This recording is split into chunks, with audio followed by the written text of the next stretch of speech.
Chapter 322. Hearing Luo Nan use the theory of gears and order frames to explain Ouyang Chen's great work, the group of people in the corner of the sofa blinked, furrowed their brows, and scratched their heads. Their expressions were all different, but they couldn't avoid making eye contact. The atmosphere became even more bizarre. Zhang Yingying relied on the flash of inspiration just now to barely keep up with Luo Nan's train of thought. She casually tugged at a strand of hair and asked, "According to what you're saying, President Ouyang is using the heaven and earth, yes, the spatial structure as an exoskeleton to control?" The explanation of formatting theory is that the self-format distorts the heaven and earth format.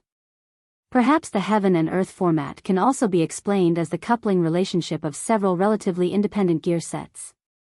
President Ouyang has changed their originally distant spacetime distribution. Luo Nan suddenly froze when he spoke to this point. Several seconds passed before he spoke in a low voice. "It's the spacetime distribution. Through this method, the lag brought about by the spacetime distribution can be reduced." "Here we go again." Zhang Yingying rubbed her forehead with her hand and sighed silently. Luo Nan's state of talking to himself was very satisfying to disgust his enemies, but it was far too heartless to use it on his own people. Fortunately, this state did not persist for too long. Luo Nan raised his head and twisted his face to look her straight in the eye. His brows even furrowed. "That mind controller. Is he the same as a psychic? As long as you set your mind to someone, there will be no end to the trouble?" Papercut spat out with a pft. Zhang Yingying's mind spun. Oh, it really is like this. In a thousandth of an instant, she really did feel a little apologetic.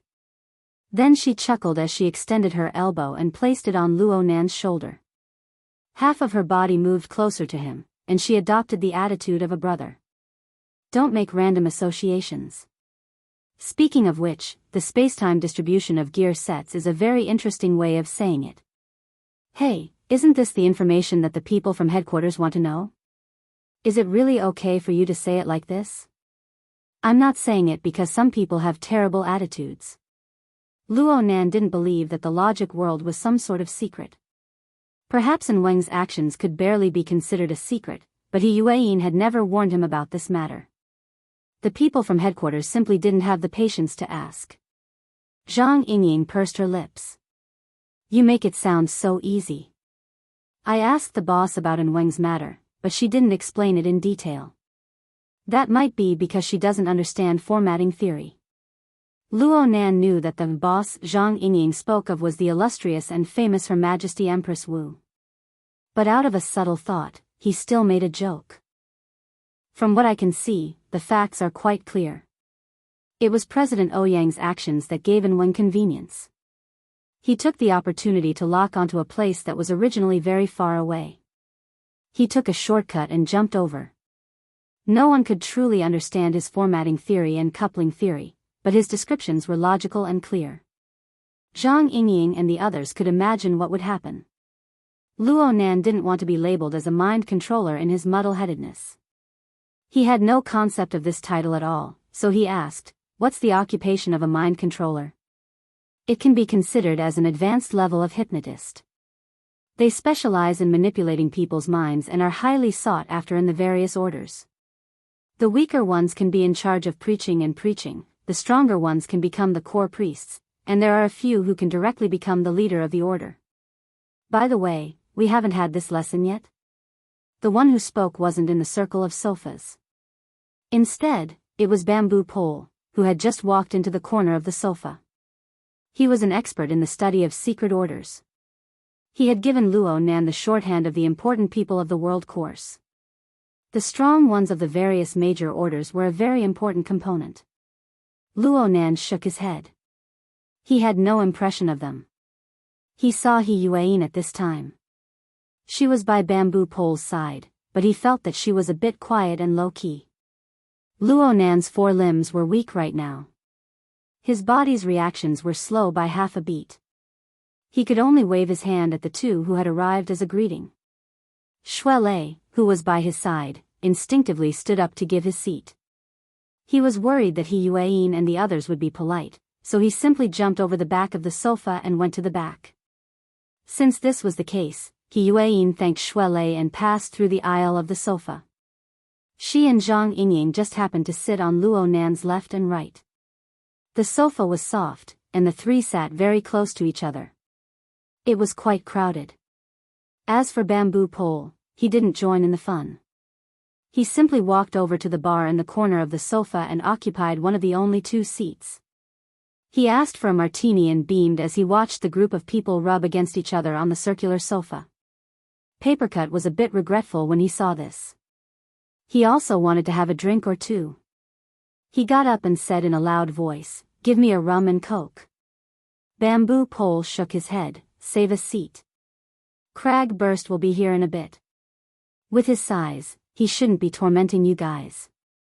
Then he waved his hand at Shuelei, who was behind the sofa. "Leister, how about a cup?" "It's not even a bit yet." Shuelei wasn't at the age to drink alcohol, and public places were the strictest. He could only politely decline this sort of pastime. Shuelei walked behind Xia Junping and Hu Huaying as he spoke. The topic of discussion and the strange atmosphere had stupefied the two rich kids. They instinctively let out a breath of relief when they saw Shuelei come over. Xia Junping asked in a low voice, "These are all?" Shuelei didn't know how to respond for a time. Papercut, who was sitting next to them, put on a smiling face, "We're of the same profession in the society." "Yes, we're just like your Mystic Arts Research Society. Our fields are pretty much the same." Xia Junping went, twice. It was unknown what he was thinking, but his expression was strange. On the other side, He Yueyin spoke in a low voice after sitting down for a few seconds, "I'm sorry, Mr. Luo. This situation has occurred because of my negligence in my work." Luo Nan didn't say anything. He wasn't angry at He Yueyin, but it was absolutely impossible for him to say, "It's okay," at this time. In the end, he still minded. How could he not mind? After experiencing headquarters' shameless methods, Luo Nan's mind was filled with the question of how he should respond when the next wave of enemies arrived. It wasn't just him alone. There was also his aunt and uncle, his relatives and friends living in Xia City, and even Gear, who couldn't be moved. All sorts of fetters had to be taken care of. No matter how one looked at it, it was an impossible task. Before the train of thought was clear, a person's thoughts would naturally trace back to the past. All sorts of if. Maybe. If. Then.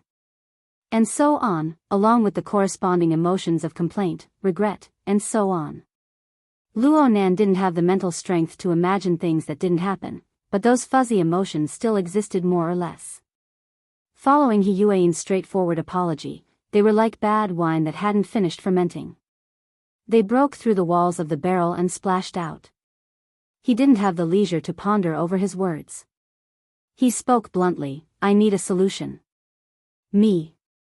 My family. My mother's blood and sweat.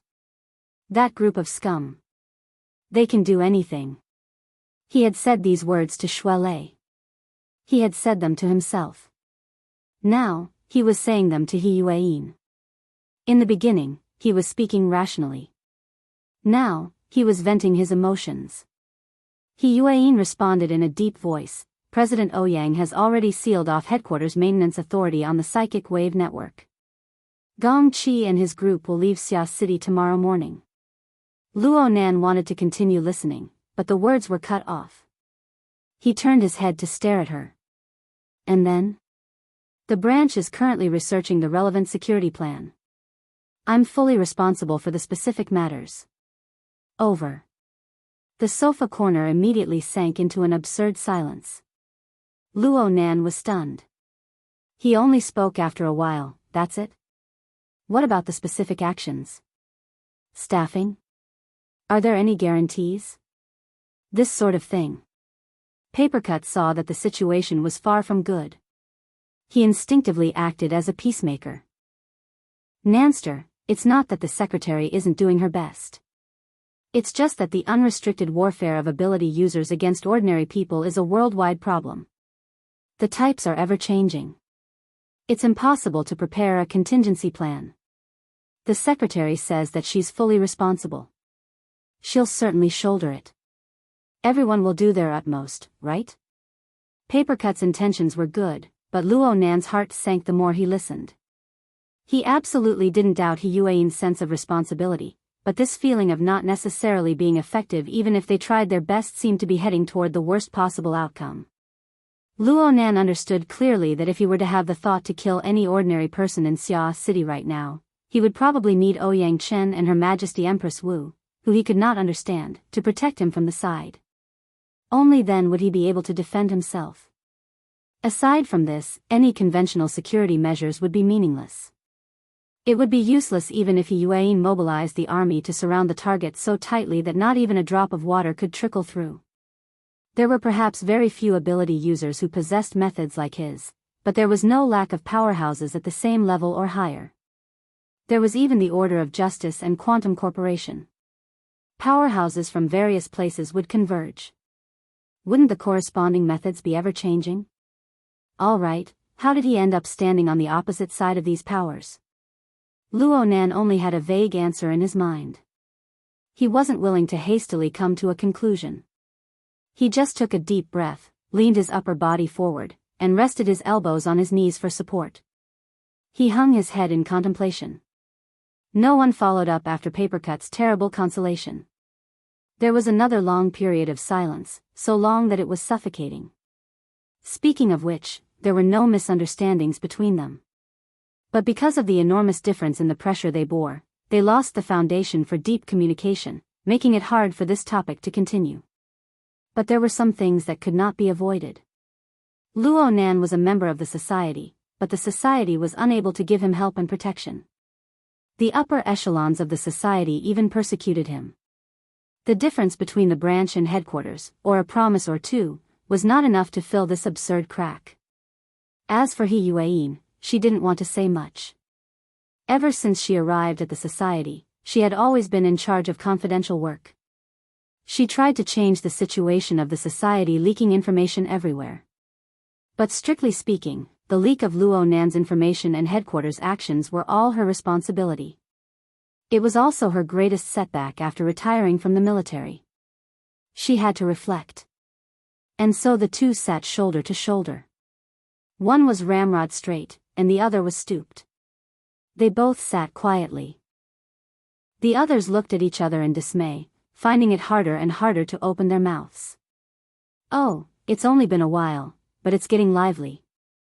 A sudden external force shattered the wall of silence in the sofa corner. A rather eye-catching group of people entered this dusky corner along with the sound. He Donglu wore a well-ironed military uniform, yet he was hugging two beauties on his left and right. He brought along two beautiful women who were just flower vases as he walked over. Behind him followed an old driver who had maintained his silence all this time. He should be a bodyguard or something. As for the other martial artist, Feng Jiejun, and his female companion, they were nowhere to be seen. He Donglu played around the venue for a bit. He quite liked the atmosphere in the sofa corner. It was just right for him to play a few games with the flower vases. But when he came back, he couldn't help but be stunned when he saw the dense mass of people. This place could indeed fit a few more people, but it seemed like it was no longer suitable to play games. TSK. What a disappointment. In order to create an atmosphere, there were practically no lighting facilities in the sofa corner. The watery blue light pouring over from the crystal pillar in the center was the brightest source of light. The first person he Donglu recognized was Shuelei, who was behind the sofa. That size very appropriately stimulated his memories. He remembered that this big guy had nearly gotten into a conflict with his follower just now. He recognized Shuelei, and his gaze shot down. He also saw Xie Junping and Hu Huaying along the way. They all knew each other. He Donglu grinned and used his chin to point in the distance. You guys also know the benefits of this place? Come. Make some space. This party is really boring. It's just that the quality of the girls is okay. His words caused the two flower vases to pout coquettishly and laugh. On the side of the ring-shaped sofa, Xie Junping and Hu Huaying glanced at each other and stood up at the same time. Xie Junping called out, "Young Master He, we just so happened to meet. This place is too crowded. Let's go somewhere else, it's here." "What's a little crowded?" "At this time, we should squeeze a little." How could He Donglu be easily persuaded by others? Moreover, at this time, he saw Tianxi sitting upright with her eyes drooped at the entrance of the ring-shaped hair ring. Her dignified and elegant bearing was precisely the kind he admired the most. It just so happened that this side was relatively empty. He Donglu didn't care about the capacity of the ring-shaped sofa that was almost full. He hugged the two flower vases and walked inside. Naturally, he walked to Tianxi's side. He Donglu could be carefree, but the old driver behind him had to fulfill his duty. As he spoke, the latter had already keenly sensed that something was wrong. Sweeping his gaze, he also saw a familiar person first. Zhou Hu. The old driver opened his mouth, wanting to speak. At this time, a cold and clear gaze shot over from the other side. The instant he made contact with the gaze, he immediately stood at attention and shut his mouth. Although He Donglu wasn't considered a proper hoodlum, he already had thoughts of hunting. As he passed through the inner aisle of the sofa, he deliberately rubbed against Tianxi's legs, which were wrapped in her long skirt. He revealed a smiling face and said, "Excuse me, beautiful." Tianxi knew from Xie Junping and Hu Huaying's reactions that this young master he had an extraordinary status. She faintly furrowed her brows, but she didn't raise her head. She just shrunk back a bit. He Donglu chuckled as he sat down. He was just about to strike up a conversation when he heard a low chuckle from the side. The sound was extremely pleasant, like the cry of a lark on a branch. It made one's heart itch to hear it. He Donglu followed the sound and raised his head. He saw a youthful and bright young woman. She laughed in an unbridled and willful manner, revealing a mouthful of white teeth. She didn't conceal them at all, practically lighting up the dusky corner. "Oh my, this is good." He Donglu was at the age where he loved to play. He liked this kind of magnanimous playmaster the most. He immediately changed his target. His gaze swept over the other person's body, and he called out with a laugh, "Beautiful lady, you're dressed as a female student being kept as a mistress." Zhang Yingying had been stifled by the previous round of silence. It was hard for her to speak even if she wanted to.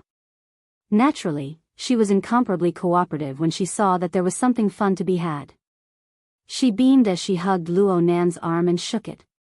"This is our boss." Chapter 323. "Beauty, please don't enter the entertainment circle. Your acting skills are too exaggerated, okay?" He Donglu blinked his eyes a few times before adjusting himself. He took advantage of the situation to turn his line of sight. He wanted to see who the boss was. Luo Nan was pondering over a difficult problem, but He Donglu and Zhang Yingying had joined forces to cause a ruckus. His train of thought was completely severed. He frowned and raised his head. Under the illumination of the deep blue light, he just happened to meet He Donglu face to face. "Oh, haven't we met before?" He Donglu had a bit of an impression, but Luo Nan had taken off his white coat and was even wearing his glasses. There were too many distracting factors, so he didn't recognize Luo Nan for a time.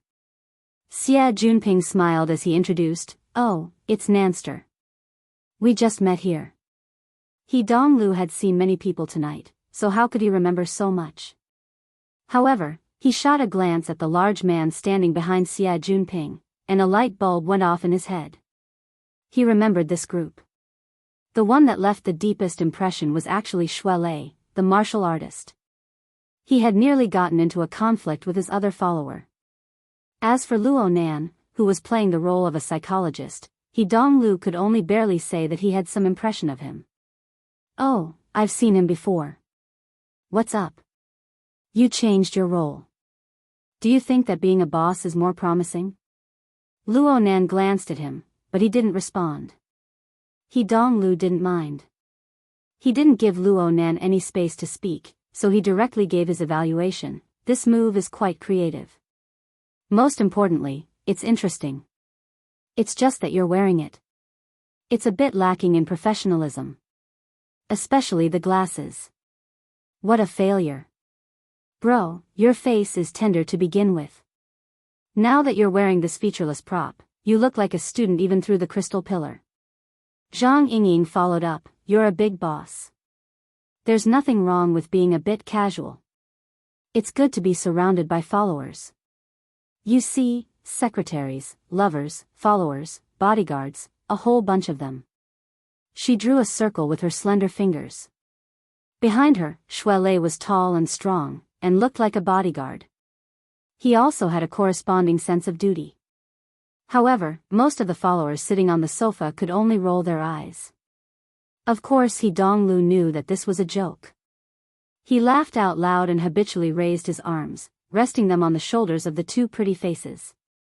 After all, there were too many people here. When he stretched, it was a little tight. His originally well-ironed military uniform was lifted halfway by his movements. Right Vase very considerately reached out and tried to smooth it. Later, she felt that it was not easy to do so, so she simply helped him unbutton his shirt and revealed the shirt underneath. Amidst the laughter, she pretended to lose her balance and rolled directly into his arms. She even pretended to struggle, but in fact, she was rubbing against him and teasing him. On the other side, Vase left, pouted. She had been outshone by her comrade and competitor. Donglu did not bat an eyelid. From what he saw, the right pretty face's method of courting favor was a bit low. It was mixed with feelings of jealousy towards that female student. His thoughts were impure. Originally, a friend with benefits for a short period of time wouldn't be able to ask for too much. However, there was a first-class prey in front of him. If he continued to accept this, wouldn't it make him seem too low-class? Therefore, Donglu paid no attention to the plump and tender flesh rolling around his waist. His gaze swiveled, skipping over all the men. He only looked at the women. Soon, he discovered that Luo Nan's secretary on the other side seemed to be pretty good. The lighting in the corner of the sofa was dim, and the left pretty face was separated by the angle. Donglu wasn't able to see clearly for a time. He only knew that the woman was dressed in a white-collar outfit. She sat on the sofa, and her thin suit pants faintly outlined the lines of her legs. Her legs were slender and powerful, and the feeling was quite right. There was also the quiet lover at the edge of the sofa. He could see her even more clearly now that she was unobstructed. Don't look at her submissive appearance, she had a different flavor. Oh, she looked a bit familiar. TSK. Secretary, lover, and kept woman. They were all first-class characters. Donglu could not help but feel jealous. He had always been a bit emotional. He suddenly didn't want to pay attention to Luo Nan. Instead, he took advantage of the gap made by the right pretty face to chat and laugh with the lover at the edge of the sofa. Beauty, I think we've met before. Tianxi gave him a glance and nodded slightly. She didn't say anything. This was a rather polite refusal. However, how could Donglu be sent away so easily? Since he had spoken, he had a follow-up move. He pressed down on the right pretty face with one hand, not letting the stupid woman get up and block his line of sight. He continued to strike up a conversation. Let me think. Right. You came with Tang Yi, right? Uh-huh. You left a deep impression. Tianxi was startled, and her expression changed slightly.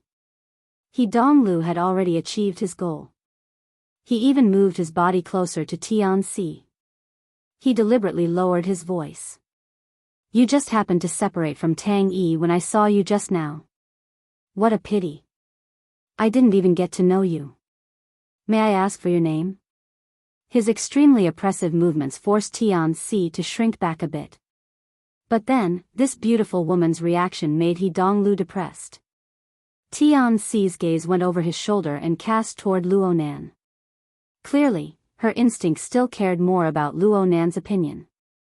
Was this really just role-playing and nothing more? Oh, and also, isn't this ring-shaped sofa a bit too quiet? Just as this thought arose, Luo Nan began another conversation. Is there any way to get a large loan? Zhang Yingying responded, how much do you want to borrow? 60 million. Wow. Look at how determined you are to get it. It's true that I'm determined to get it. Luo Nan's elbows were still resting on his knees. His hands were clasped together, blocking his mouth for a bit of support. His head faced the crystal pillar in the center, staring at the mutant devil ray that was still spiraling and swimming inside. He Donglu. Why did it feel like he was transparent air? Not a single word in the short conversation was related to him.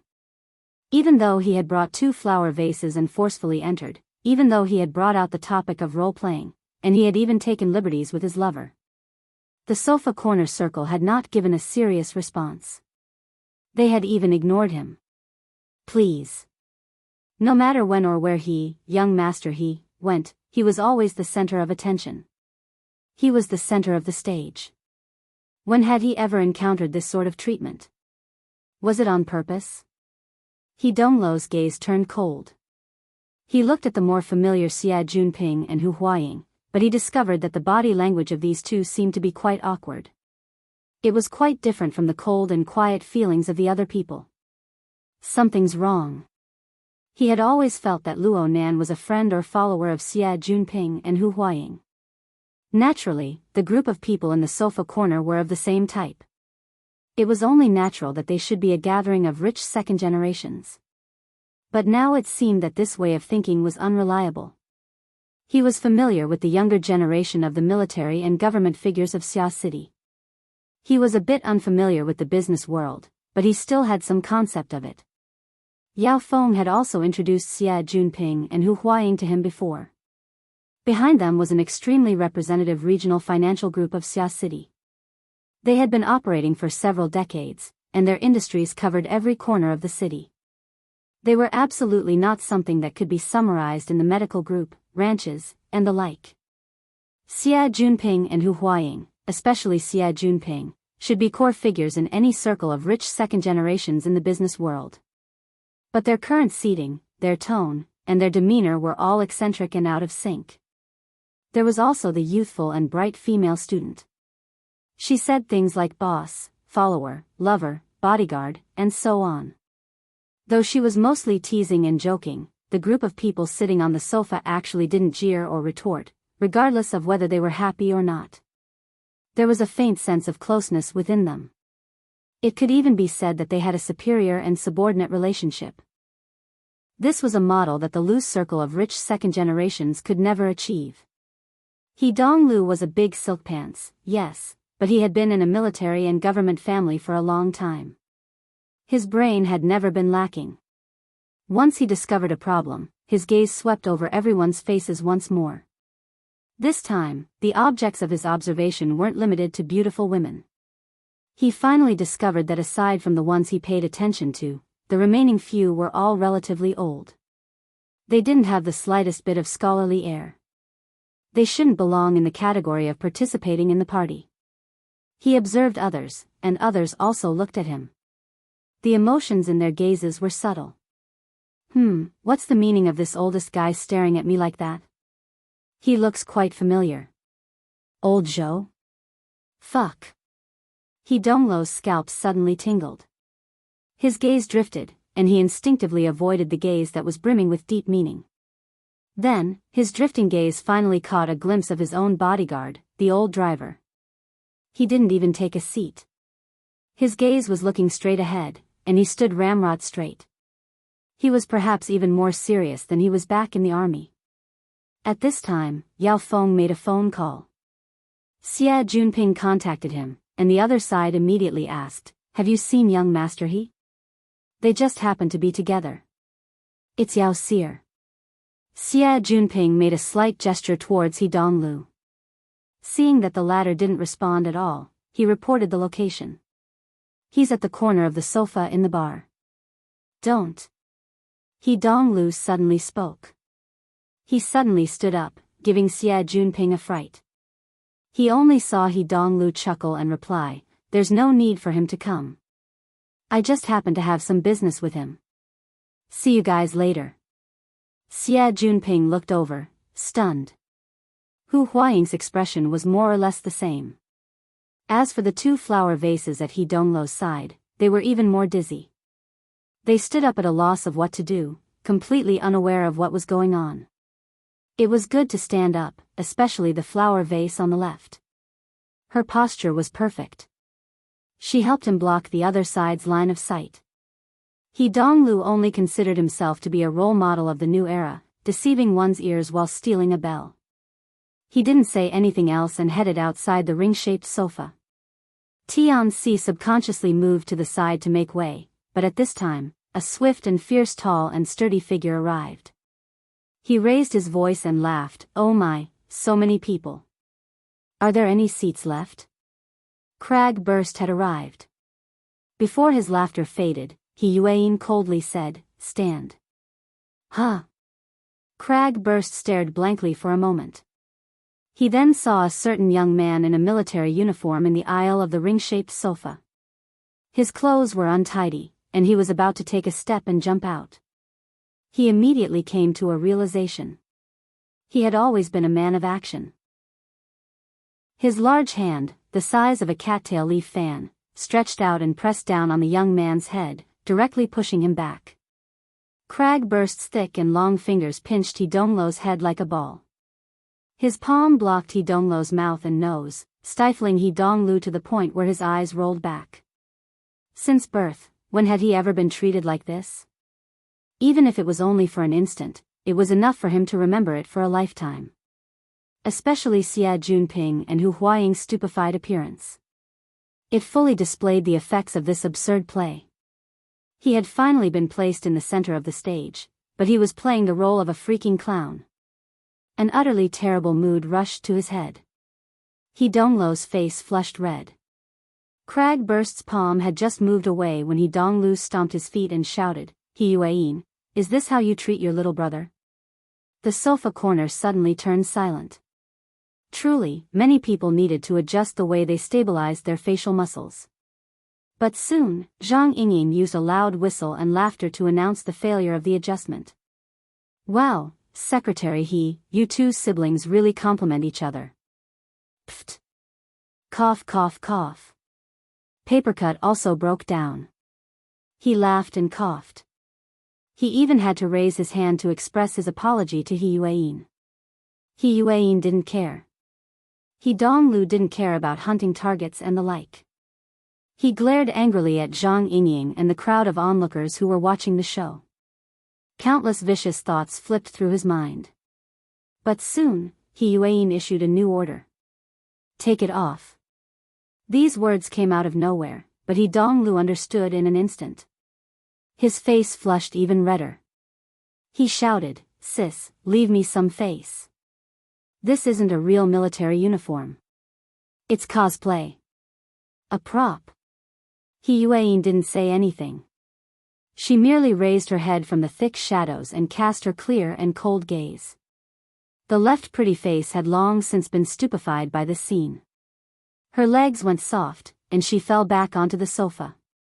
There was no longer any barrier between the siblings. Everything was clear and distinct. He Dongluo was afraid of this, not to mention that he was from a military family. His methods were indeed taboo. In the end, he could only grit his teeth and take off his military uniform. He conveniently stuffed it into the right pretty face's bosom. He waved his hand irritably, like he was shooing away chickens and ducks. He told the two pretty faces to scram. "All of you go. All of you go. Hurry up." The two pretty faces left with stupefied expressions. He Dongluo only wore a white shirt on his upper body. Even though the temperature in the building was adjusted quite well, he still shivered under the psychological effects. He spread his hands toward He Yuan in extreme helplessness. "This should be fine, right?" He Yuan ignored him. She tilted her head slightly and asked Luo Nan in a soft voice, "Mr. Luo, are we going to the hospital now?" Luo Nan knew that this place was no longer suitable. He nodded and stood up. Everyone moved with him the moment he moved. The members of the society stood up in unison. People like Xie Junping and Tianxi, who had no concept of what was going on, stood up subconsciously. The group of people walked out in a dense mass. Hey, hey! What the hell are you guys doing? He Donglu suddenly became an invisible person. His urgent greetings were ignored. He was truly indignant. He couldn't help but reach out to grab his sister, but he didn't have the strength to do so. How could he grab her? He forced himself to keep up, but Yuan's cold and clear gaze streaked across him. He immediately raised his hand and stood motionless in his original spot. He stared blankly as the group of people left into the distance. Hey, young master You're... Yao Feng rushed over from behind. He saw He Donglu wearing a white shirt. He raised his hand as if he had just been robbed. The dense mass of people in front of him had already merged into the stream of people. He couldn't see them clearly. Yao Feng just felt that this was inexplicable. He called out, "Young master You can see me?" Huh? He Donglu no longer paid attention to Yao Feng. He just lowered his hand and sat back down on the sofa. Since Yuan was here, he had already more or less guessed the group's background.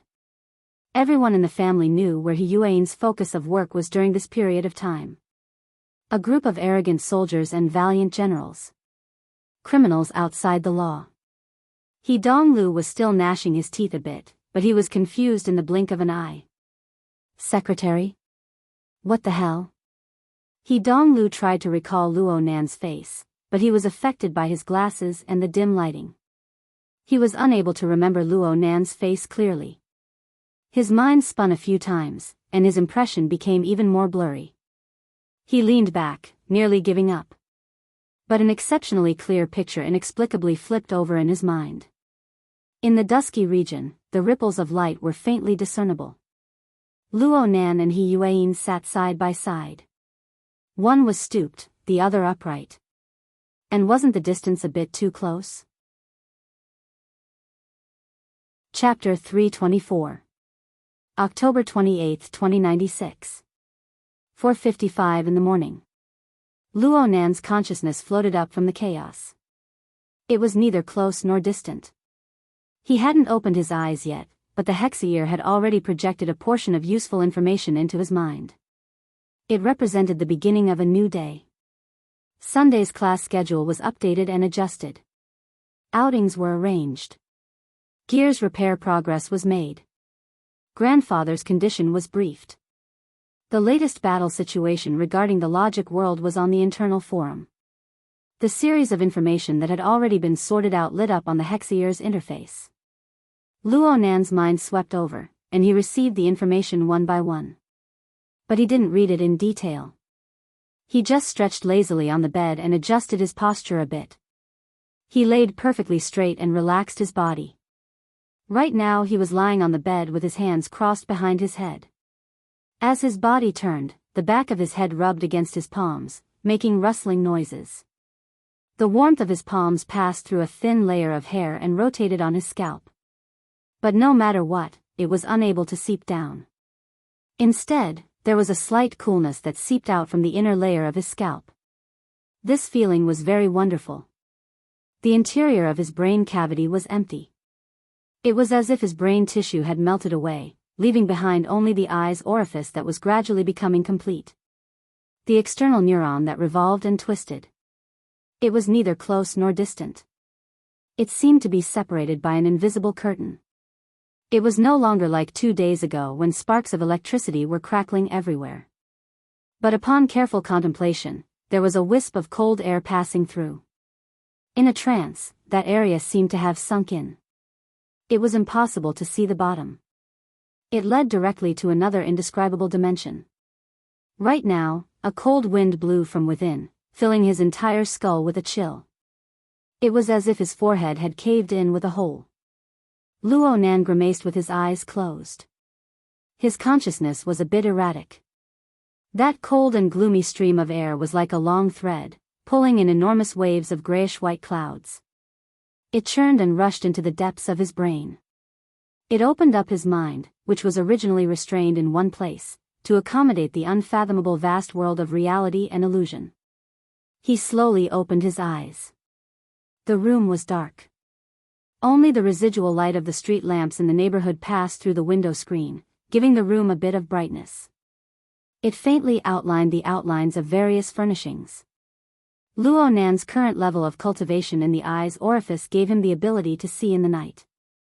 His gaze could see the fine details, but his line of sight was unfocused. He didn't pay attention to the structure of the ceiling. He was in a daze for a while. Then his gaze finally focused. He exerted strength in his waist and abdomen, and sat up. This was her uncle's house, his bedroom. The space wasn't very spacious, but the bed was. Luo Nan put up with it, assuming a posture that tested his flexibility on the bed. It was like yoga, but it wasn't yoga. It wasn't guidance, but it was loosening his muscles and bones, training his body. His entire body was like a deformed meatball. He tossed and turned from one end of the bed to the other. There were only two things that did not change during the process. One was the state of breathing in and out, where the breath was continuous, and the other was the electric fire generated by the coupling between the eye's orifice and the external neuron. It crackled and flickered, shining in the brain, then down to the lungs, and even the tips of the hands and feet. The vibration opened up all the pores in the body, and sometimes there was severe pain, but the perception became more and more acute. This morning exercise class lasted for 40 minutes. Although it was all bed exercises, most of the exercises involved touching the bones, flesh, and tendons. It was quite comprehensive. Not to mention, there was also the coupling force of the two sets of gears within the framework of order that affected the entire body. It was both a tempering and a torture. The feeling was definitely not one of enjoyment. By the time Luo Nan got off the bed, his body was already damp. The bedding and the like were naturally cleaned up by the housekeeping robots. Luo Nan only went to the bathroom to take a shower. He looked into the mirror, which was mostly obscured by steam. He saw his body, which was still thin, and his eyes, which were densely covered in cracks. The cracks in his pupils seemed to have shrunk a bit compared to 2 days ago. He still looked quite horrifying, and there were occasional flows of electricity. There was nothing to say. He had to cover it up. Luo Nan picked up the mirror case by his hand and put the contact lenses in his eyes. He couldn't use the other functions of this toy, but the effects of the contact lenses were first class. Luo Nan waited until everything was ready. He was dressed neatly, and he recovered his appearance as a young student. He went downstairs and went out to begin his routine morning run. He had just run out of the house when the sound of whistling entered his ears. It was transmitted through the hexa ear, followed by a temporary tactical position. Luo Nan went through the information in his mind. He quickly turned his head and saw a tall figure 50 meters away in the darkness of the night. The figure was reaching out with his fingers, aiming at Luo Nan's head. Bang! You're still a bit slow. Crag burst grinned, revealing a mouthful of white teeth. Are you sure you want to compete in sniping? Luo Nan laughed as well. He communicated with Crag Burst through the hexa ear and ran over to meet up. Crag Burst was dressed like a morning jogger. The two jogged side by side. Aside from the large difference in height, they were no different from other people who were training together. Crag Burst's appearance outside Luo Nan's residence was naturally not a coincidence. According to the schedule, it was time for Crag Burst to teach crash course in universal commands. And everyone understood that this was one of the protective measures for Luo Nan. The purpose of teaching was to ensure that there was always an ability user by his side. When an unexpected event occurred, the ability user could protect him, cooperate with him in battle, and so on. Perhaps Yuan already had such thoughts and arrangements when she created the training program. The actions of those people from headquarters only pushed this arrangement from hidden to obvious. Luo Nan was noncommittal toward this arrangement. Compared to himself, he was more concerned about the safety of his grandfather, his uncle, and his aunt. The society had made arrangements for this, but the results had yet to be tested. Luo Nan wished that he would never test this for the rest of his life. I saw a post this morning. The big debate is getting more and more explosive. Most people are just messing around, but some people are quite interesting. Don't you have an anonymous post? Cragburst and Luo Nan were friends who had fought side by side. They were quite familiar with each other. They were quite different from the other teachers. Before the lecture, he chatted idly with Luo Nan about the heated debate in the logic world over the past 2 days. Luo Nan thought of the information he received in the morning and shrugged. Isn't it all a strategy? I think the results are quite good. Half a month had passed since that night at Frost River Reality. The discussion regarding President Ouyang Chen's logic world on the Society's internal forums had truly become popular. It looked slow, but it could be seen that the lover's heart was clear. It was all hype. The general logic was like this: hey, have you heard of President Ouyang's logic world? A spatial fault that forms a world of its own. That's awesome. It really is awesome. But this toy is too high and mighty. I can't understand it. Haven't you seen the forums? A bunch of people are interpreting it. They're all so clear and logical. It's like they're all extraordinaries. But, Old You replied. Old You? Yeah. It seems that he agrees with the OP's words. But that OP only heard about it from someone else. It's just a casual remark. It's a bit roundabout. Her Majesty Empress Wu doesn't quite agree. Oh my. This person replied too. A fleeting moment. Those two haven't opened their mouths yet, but the people below are making a ruckus. They haven't stopped yet. They're all clamoring for President Ouyang to personally explain. Tisk, TSK. Let's go take a look. Just like this, it was like a crosstalk. It was too fake, but it couldn't withstand the effects of Old You and Her Majesty Empress Wu's authority. There was also the anticipation of Ouyang Chen personally teaching and explaining. In a short dozen hours, related posts flooded the screen. They were full of words like, support Old You, long live Empress Wu, pay respects to Old You, Her Majesty Empress Wu is the best, and so on. Of course, a bunch of bored people wouldn't let go of Ouyang Chen, the instigator. They posted messages like they were celebrating. President Ouyang has come out to receive guests. He's already outside the laboratory. Who has the guts to knock on the door? Seeing is believing. Hearing is false. Bragging will get you struck. I strongly request to set off fireworks again. No, I mean the logic world. 70 to 80% of the people who left such messages were from the Xia City branch. After Her Majesty Empress Wu had successfully entered the ranks of extraordinaries, Xia City's Iron Triangle had become even more illustrious. All the branch members were honored. So, instead of calling it a debate, it was better to call it a show of closeness. It actually increased the Xia City branch's cohesive force. In the eyes of some people, the posts had a different meaning. It seemed that the Xia City branch no longer wanted to hide the truth of the Frost River reality incident. Did they want to announce it to the world? Otherwise, why would they mention the logic world? So soon, the other cities that had set up the psychic wave network joined in. Most of the people who followed were high-end people. They wouldn't worship the Iron Triangle, and they were disinclined to leave a message in the post that had gone off topic early on. But they would swipe a few times from time to time. They wanted to see if Ouyang Chen would say something later on.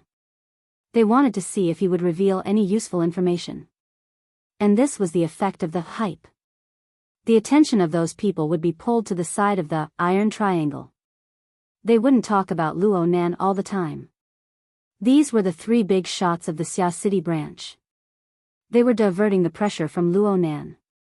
It could be considered a patch for the sudden incident from 2 days ago. Luo Nan calmly accepted this because this was what he deserved. But then again, whether this diverting method would be effective was still uncertain. It was impossible for Luo Nan to place all his hopes on this. He just paid a bit of attention, that's all. Moreover, there were tens of thousands of stories. There were many long-winded discussions, confusing people, and stirring up the atmosphere. They were all mixed together. Luo Nan felt dizzy just looking at them. It was better to keep a respectful distance. However, Luo Nan was also curious about Crag Burst's attitude. Don't you hate this kind of pure mouth cannon the most? Can you keep looking? Why can't I keep looking? It's very pleasing to the eye. Crag Burst gave a thumbs up. Her Majesty Empress Wu is really cool this time. She took all kinds of private photos. She's so beautiful. And then there's that group of girls from her firm. They're lining up to take photos together. This is a once-in-a-decade opportunity. Hurry up and save them. Remember not to save them on the psychic wave network. Otherwise, if Her Majesty is in a bad mood, all the collections will be finished. Fine. Luo Nan now understood why the popularity of the post had exploded. But then again, Her Majesty Empress Wu was a legendary woman. Luo Nan had long heard of her name, but he never had the chance to meet her. He was very curious as to what kind of person she was. She was able to tame Zhang Yingying, who had a temperament like hers. Luo Nan's thought was born, and he wanted to observe. He never expected that Crag Burst would scream as soon as he opened the page from the Hexaear. Fuck. My cloud drive. Chapter 325. Luo Nan was running in front, breathing smoothly. Crag Burst was tearing apart a certain scoundrel who had taught him how to transfer.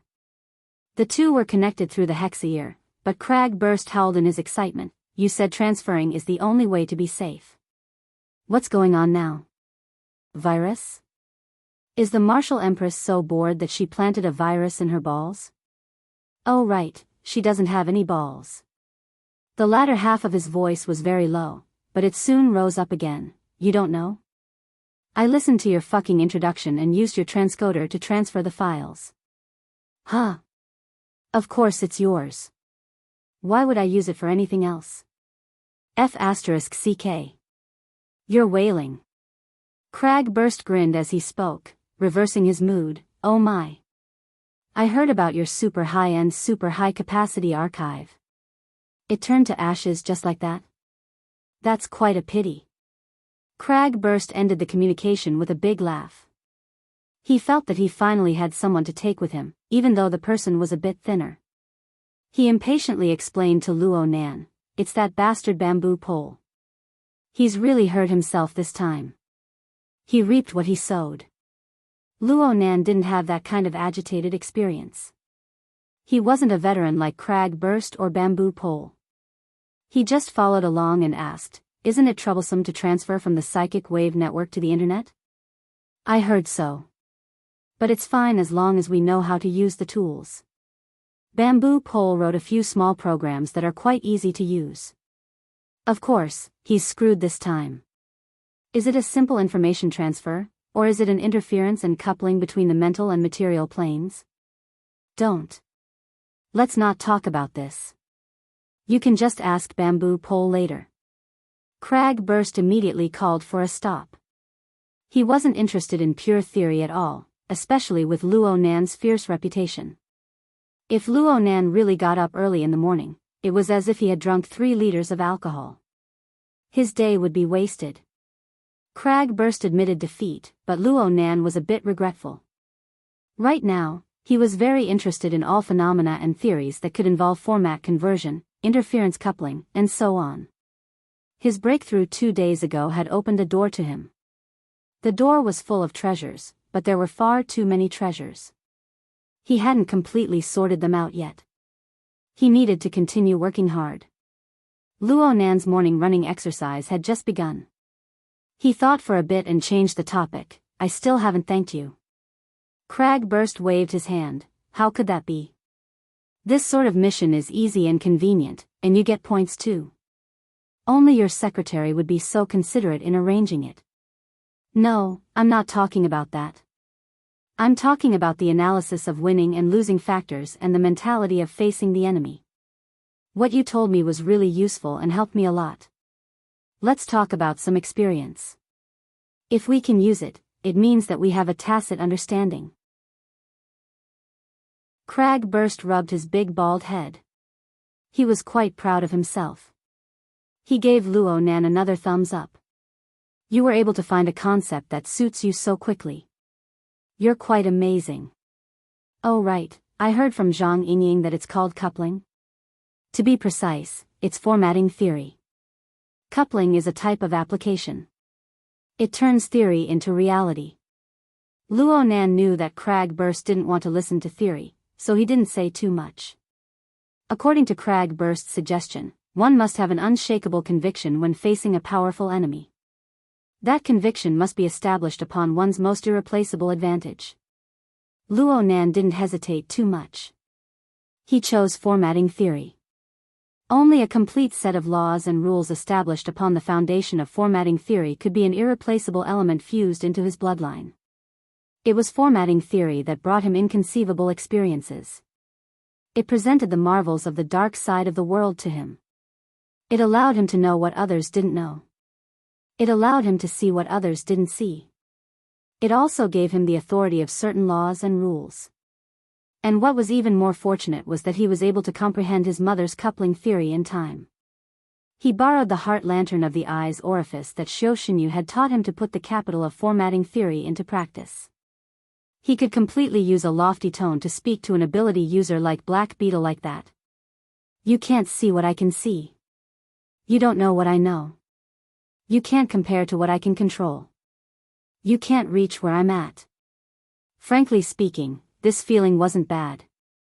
Luo Nan grinned and laughed. The temperature flowing through his veins seemed to increase somewhat. On the other side, Cragburst pondered for a bit. He grunted twice and then opened his mouth to speak. It's obviously good to be able to find a conviction. However, it's not enough to just look at victory. You have to look at defeat.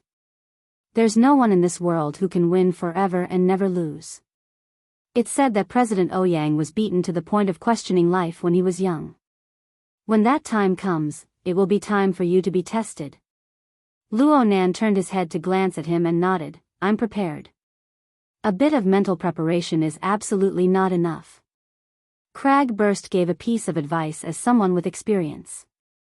It's hard for even the calmest person to thoroughly discover their own flaws during victory.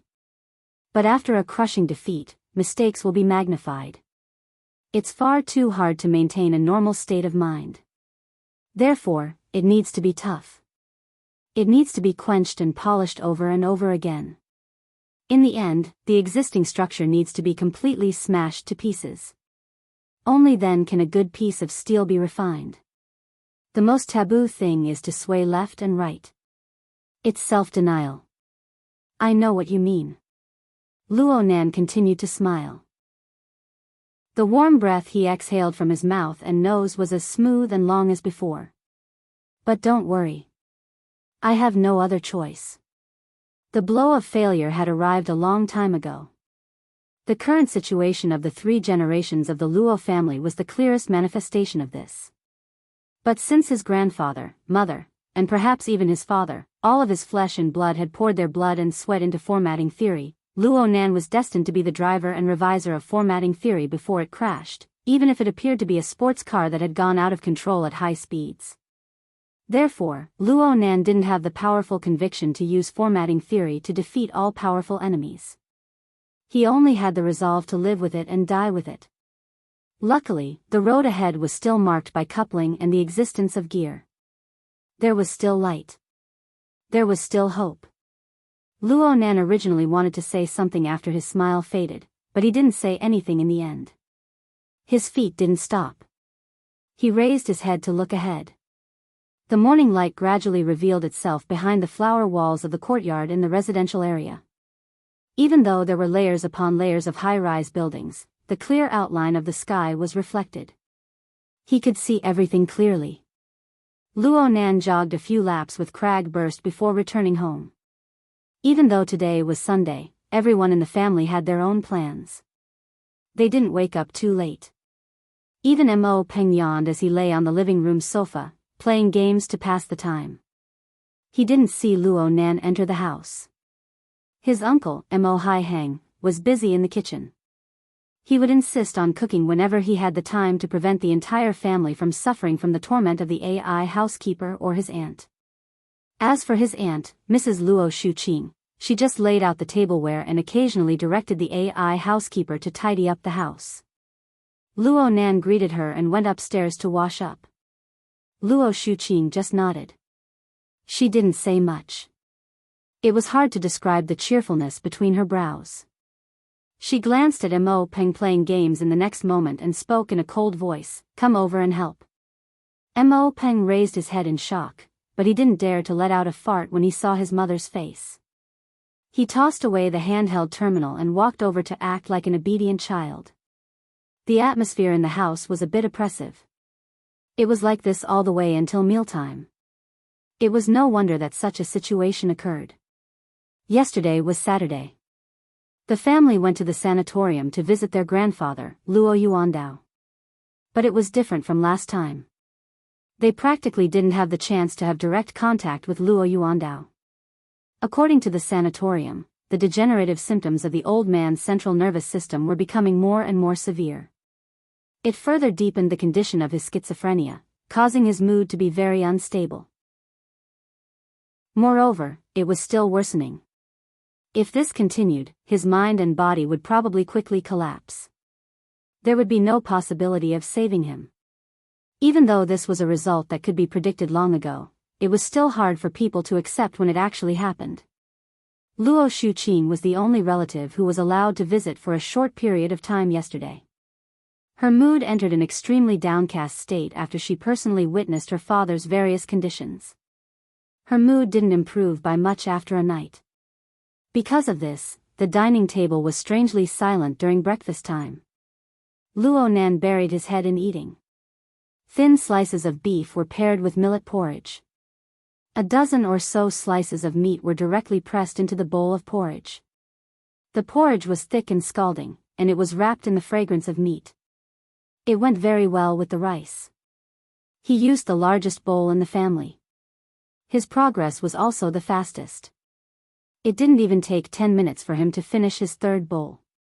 Don't drink hot food. It's hot and you'll get sick. Luo Shuqing only ate a shallow layer of porridge in her bowl. She didn't have any appetite. She just watched the others eat.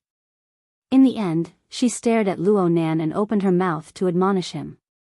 Luo Nan just grunted and continued to bury his head. He slurped the golden millet porridge into his mouth, eating boldly and confidently. His appetite had always been astonishing. After following Gym Master Xiao to cultivate in the eye's orifice, his appetite had increased. Luo Nan wasn't indifferent to his grandfather's worsening condition. However, the experiences of the past few days, especially when he was swaying back and forth on the edge of life and death, caused a different feeling to linger in his heart.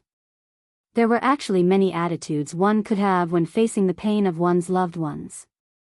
Sorrow was a common and helpless action in the secular world, but it might not be suitable for him.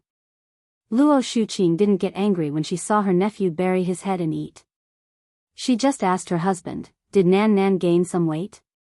Mo Haihang could guess that his wife had sensed that something was wrong with her mood. She was trying to adjust herself, so he grunted and said, "Old Mo, give me a number." What's Luo Nan's weight? Old Mo was the AI housekeeper. He grasped the body data and health index of the entire family. He immediately responded with a magnetic baritone voice. Mr. Luo Nan's weight was measured at 52.6 kilograms on October 28th. His BMI is 18.8, that's fine. Mo Haihang nodded at Luo Nan. You've put on a bit more weight recently. Your complexion looks better, though it's still on the light side. Luo Shuqing felt a bit gratified. Her lips curved into a smile. It looks like practicing martial arts was the right choice to stay in the hospital for a long time. I'll let the chubby kid go later.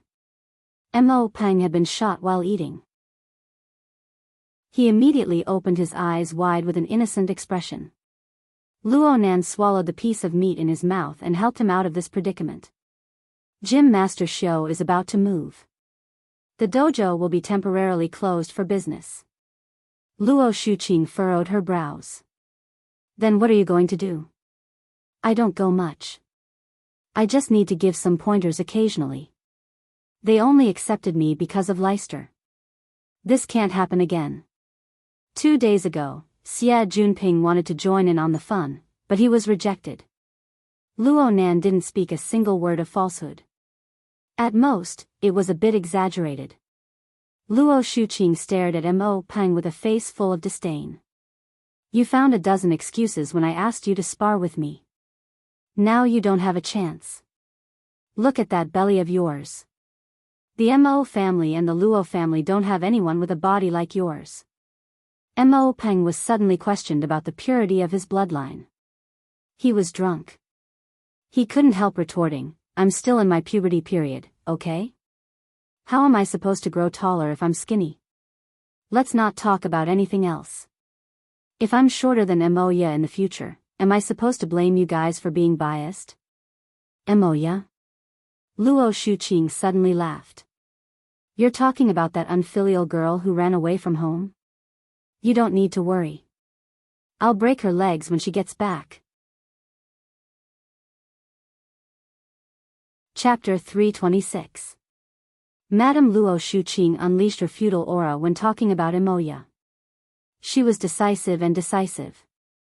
As the head of the family, Mo Haihang coughed, don't go overboard.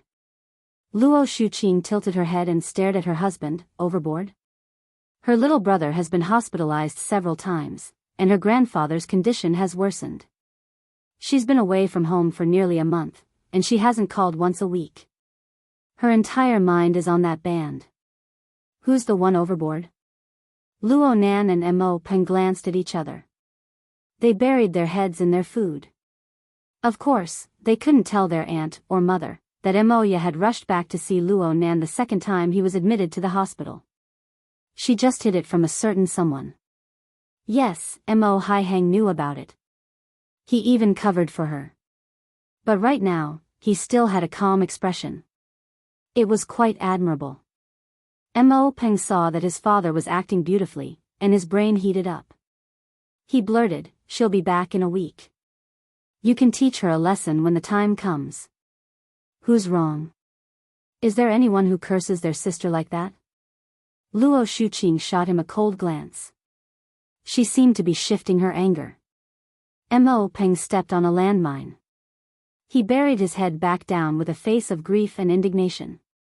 Luo Nan had been burying his head in his food the entire time, but he was distracted by the topic of Moya. Luo Shuqing was worried. He was worried as well. But they were worried in different directions. They were in troubled times. Even with the support of the Xia City branch, it was hard to take care of the entire family. Not to mention that Moya was hundreds of kilometers away in a border town. In terms of worry, he was even more worried than his aunt. Nan, what are your plans for today? Luo Shuqing wanted to ease the atmosphere. She no longer clung to her son and turned to ask Luo Nan, bringing him back to reality. Luo Nan answered honestly, I need to go to the maintenance center in the West City. I accidentally broke one of Gym Master Xiu's things a few days ago at the Daoguan. I need to go get it fixed. Luo Shuqing was a bit surprised. West City? That's quite far. Should I take you there? No need. I've already booked a car. It'll be there after dinner. Luo Nan quickly finished eating. He tidied up a bit and ran out. The car he booked was Cragburst's military off-road vehicle. It was parked outside the residential area and had been waiting for a long time. Cragburst's original off-road vehicle had already been destroyed on the recycling stratum. This was a newly purchased one, and it looked even more domineering. Luo Nan sat in the front passenger seat and adjusted his posture. The car was a military-style car, so the seat was a bit hard. But it was truly spacious. With his height, he could practically stretch his legs in the seat. TSK, how much is this car? About 2 million. Cragburst started up the car and ran over the road like a tank. Not long after, he cut into the high-speed magnetic track and continued to accelerate. Luo Nan used to be the least concerned about this sort of thing, but right now he was very envious. Tycoon. Are all ability users easy to earn money? Why can't I find a way? Cragburst laughed. You're still thinking about 60 million? Didn't the secretary say she would help you find one? I can't always trouble her. Luonan's two palms fiercely pressed against his temples. He propped up his elbows, half stretching, half venting. He had hardly ever worried about money before. After all, he was the only son of the Luo family. His parents had invested in his education and living funds when he was born. He had a fixed amount of credits to spend every month.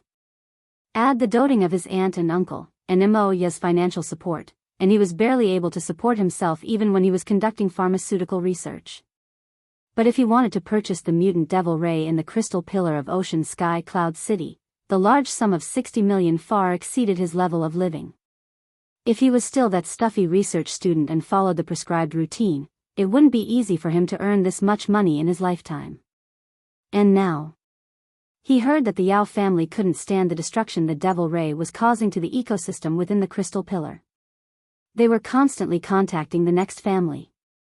Perhaps the price would drop if he dragged it out for a bit longer, but it wouldn't mean much to Luonan. The most important thing was that he didn't have enough time. Oh my. I get annoyed just thinking about money. Luonan sighed. He only had this sort of opportunity to vent his frustrations in front of someone he was familiar with like Cragburst. Cragburst curled his lips. Your appetite is too big. Money doesn't just fall from the sky. If you really can't do it, I'll sponsor you a few million later. I'll make up for the difference or something. We're in a society of credit. Who would have so much spare money? Luonan leaned against the back of his seat. He cupped his hands weakly. Thanks. But I'd rather you introduce me to a way to make money. I have no clue at all. Where did you find it before? Ren Bufa of the Society. I've looked for both official and private matters. It's all points and resources. I've never seen cash. There are points to exchange, but the market price of one honor point is 1 million. It's like trying to put out a cart of firewood with a cup of water. Zhang Yingying, Papercut, and the others all urged me not to trade. Of course you can't trade. Cragburst slapped the steering wheel. The society's pricing hasn't changed in 30 years. You know, it's purely used to scam people. If you want to trade, you should go to the black market. Pooh. Don't go to the black market either. There are countless scammers there. Many of them are set up by the bastards of headquarters to specifically sweep points. Luonan grunted. They said the same thing. Honor points are very, very, very important. Right now the Society's circle has formed a very closed-off rare and precious resource trading platform. It's either barter or use honor points as money. Nothing else matters. Cragburst was still worried that Luonan didn't know the depth of things and that he would run headfirst into it and be countered by others. Cragburst put in more effort to explain. In my opinion, this is the biggest reason why the Society is able to last until today. Look at how the Society has caused the heavens to be angry and the people to be resentful. Especially headquarters. But the majority of people are still here. There are still large groups of people who are sharpening their brains to get in. Why? Isn't it because of this resource trading platform? It's whetting everyone's appetite. You can't see it right now, but when you go deeper into cultivation, you'll need maintenance, treatment, and advancement. Large amounts of points will be casually thrown out. One mistake and your progress will stagnate for several years. Luonan nodded, then shook his head. He laughed bitterly. Right now I just want to make money. Make a lot of money. Cragburst grinned. So you're looking in the wrong direction. The Society's trading platform has already formed a closed-off circle. The money of the secular society isn't worth a fart. If you really want to make money, and you want to rely on your extraordinary abilities to make money, then you need to find those circles that are neither close nor distant from us. Neither close nor distant? In other words, those who know of the existence of the inner world but don't possess the relevant abilities themselves. They hope to hire ability users to do a few special things. Individuals, financial groups, military and political powers, and so on. Cragburst turned his head to look at Luo Nan's face a few times when he spoke up to this point. He had a rare hesitation. This circle is half black and half white. Perhaps it's too early for you to make contact with it. What's too early? It's too late to make money right now. Oh, hold on. Using ability users. You mean, to do some illegal things? Luo Nan came to a realization. Cragburst shrugged. It's half and half. It depends on luck. Then. I'll go try my luck. Fine. In any case, with your current ability, it's just a matter of time before you make contact with these people. I'll take you on a trip later. This circle is mainly concentrated in a few private clubs. Most of the transactions are done face to face. Only after you get familiar with them can you take up work online and negotiate prices. Cragburst gave Luo Nan some relevant information, but he only spoke in general terms. Luo Nan could only understand the specific content after he made contact with them. Today was certainly not the day. Luo Nan's main mission right now was to repair the central mechanical device of the Tai Chi ball. Luo Nan and Cragburst used an hour's drive to arrive at an electronic equipment shopping center located in the western district of the city. It was called Crossover. This Crossover Electronic City was a good place to ask Papercut for advice. There were over 10,000 stores of various sizes inside, and it was integrated with a large 24-hour repair service center. It was also the largest professional DIY exchange community in Xia City. Luo Nan and Cragburst arrived at around 9:30 in the morning. The electronic city was already crowded with people. Hundreds and thousands of unmanned devices crisscrossed in the dedicated tunnels above each floor. It was a bustling scene. Their destination was none other than the large 24-hour repair service center. Luo Nan followed the process and handed over the mechanical parts that needed to be repaired, the reservation number, and so on to the registration desk. Maintenance workers were assigned, and they followed the hovering ball to the corresponding workstation. They saw the pretty maintenance consultant and waited. The hardware facilities of the repair center were extremely excellent. Even the waiting area was arranged in an extremely comfortable and luxurious manner. There was also a surveillance video that led directly to the workstation. It could be displayed in the form of a 3D holographic projection, allowing the maintenance workers to have a panoramic view of their work progress. It was as if the maintenance workers were right next to them. However, it gave people the feeling that a considerable service fee was likely to be pasted on top of the maintenance fees. There were many eyes here, so Cragburst didn't discuss sensitive topics with Luo Nan. He looked at the workstation situation in extreme boredom. He wasn't interested in the maintenance worker who wore a work mask. He swept his eyes over the electronic price list and clicked his tongue over and over. This place is recommended by Papercut? He can't be a broker here, right? For a price that could make a nouveau riche like Cragburst click his tongue, it was more or less the same for Luo Nan. However, he still believed in Papercut's sincerity. He just laughed and didn't respond. On the other side, the maintenance consultant poured tea for them. She spoke in a soft and gentle voice. Sirs, please be at ease. This is one of the 20 A-class workstations in the repair center.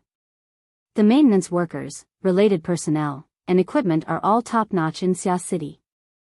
We will certainly be able to provide the most efficient service to our customers. A beep sounded from the workstation before she even finished speaking. A message was transmitted back. The maintenance consultant received the message and was slightly stunned. She then smiled at Luo Nan, revealing her standard 8 teeth. Hello, customer. Since the situation of the product you sent for repair is a bit special, the maintenance worker will personally explain the situation. She turned to the side and made some fine adjustments, allowing the holographic projection to be clearer. However, the maintenance worker displayed on the projection wasn't as pleasing to the eye as she was. The maintenance worker had already stopped his inspection work. He lifted his mask, revealing his thin cheeks. His appearance was unremarkable. But since he was able to work as a technician on an A-class workstation, he was undoubtedly an outstanding professional. He sat behind the workstation and nodded toward Luo Nan and Cragburst. He looked quite amiable. Chapter 327. Hello, worker Zhai. Luo Nan greeted politely, but he soon blinked his eyes. He felt that this maintenance technician was a bit familiar. Furthermore, he noticed that worker Zhai seemed to be sizing him up as well. Worker Zhai's gaze wasn't directed at his face. Instead, it lingered on the notebook between his elbows. Their eyes met again. Worker Zhai smiled and continued, "There are no relevant records of the product sent by the customer for repair. Preliminary confirmation is that it's a DIY product. Speaking of which, this student seems to like this kind of thing." Luo Nan was startled. He looked at where worker Zhai's gaze landed, and memories from the depths of his brain were flipped to the surface. He suddenly realized why worker Zhai's face felt so familiar. He had indeed seen it before. Last month, he had a conflict with Li Shuecheng and his gang, and his flexible e-ink screen was trampled. Taking advantage of the Precision Electronics Interest Club's club activity, he wanted to repair it. It was this worker Zhai who had disassembled the flexible e-ink screen, allowing Luo Nan to discover the external neuron. He remembered that he had behaved rather rudely in a moment of desperation. Fortunately, this worker Zhai had a good temper and did not hold it against him. Luo Nan revealed a smile as well. "Ah, worker Zhai works here. Many thanks for the other day. What are you thanking me for?" "All I did was dismantle and reassemble it once, nothing else. By the way, is that board fixed?" Luo Nan didn't know how to answer the question. While he was stunned, worker Zhai changed the topic. "What you brought today is also a DIY product. There's no ready-made manual to refer to, so it'll be more troublesome to repair. Currently, the number of visitors in the center hasn't reached the maximum, so I suggest you apply for a special service. It'll be much faster." DIY. In other words, it wasn't mass-produced. Luo Nan was a bit surprised, but he felt that this was reasonable. Apart from the dojos, he had never seen such a Tai Chi ball. He felt that its range of application was relatively narrow.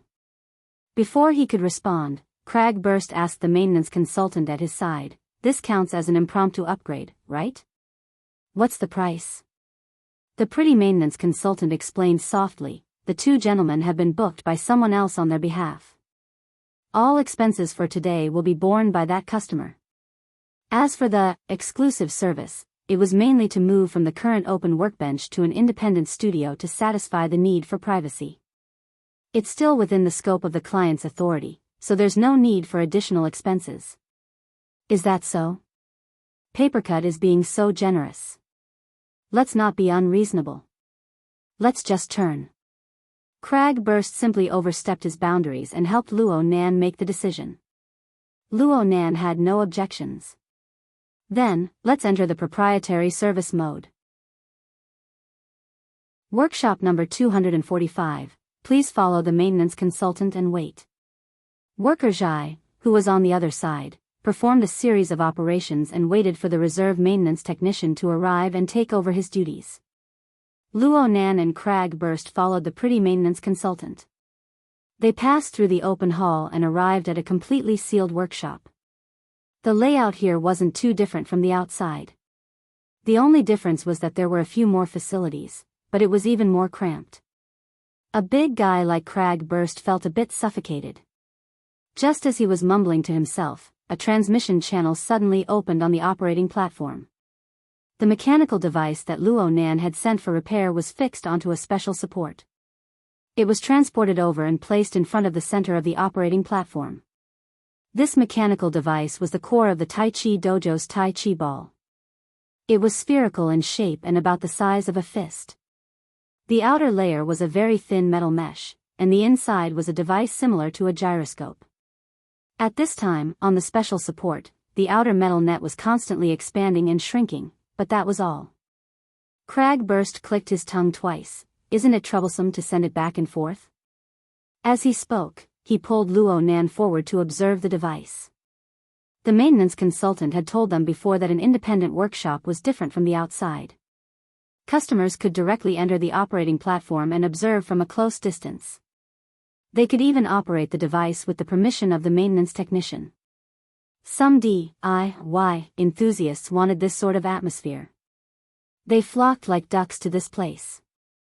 Luo Nan was mechanically illiterate. He had no concept of operating anything, but Crag Burst had served in the Coastal Defense Force for many years. He could be considered half an expert. However, he never paid attention to what Luo Nan had sent for repair. Now that he saw it up close, he said, "This toy looks quite familiar. It looks like a hovering target?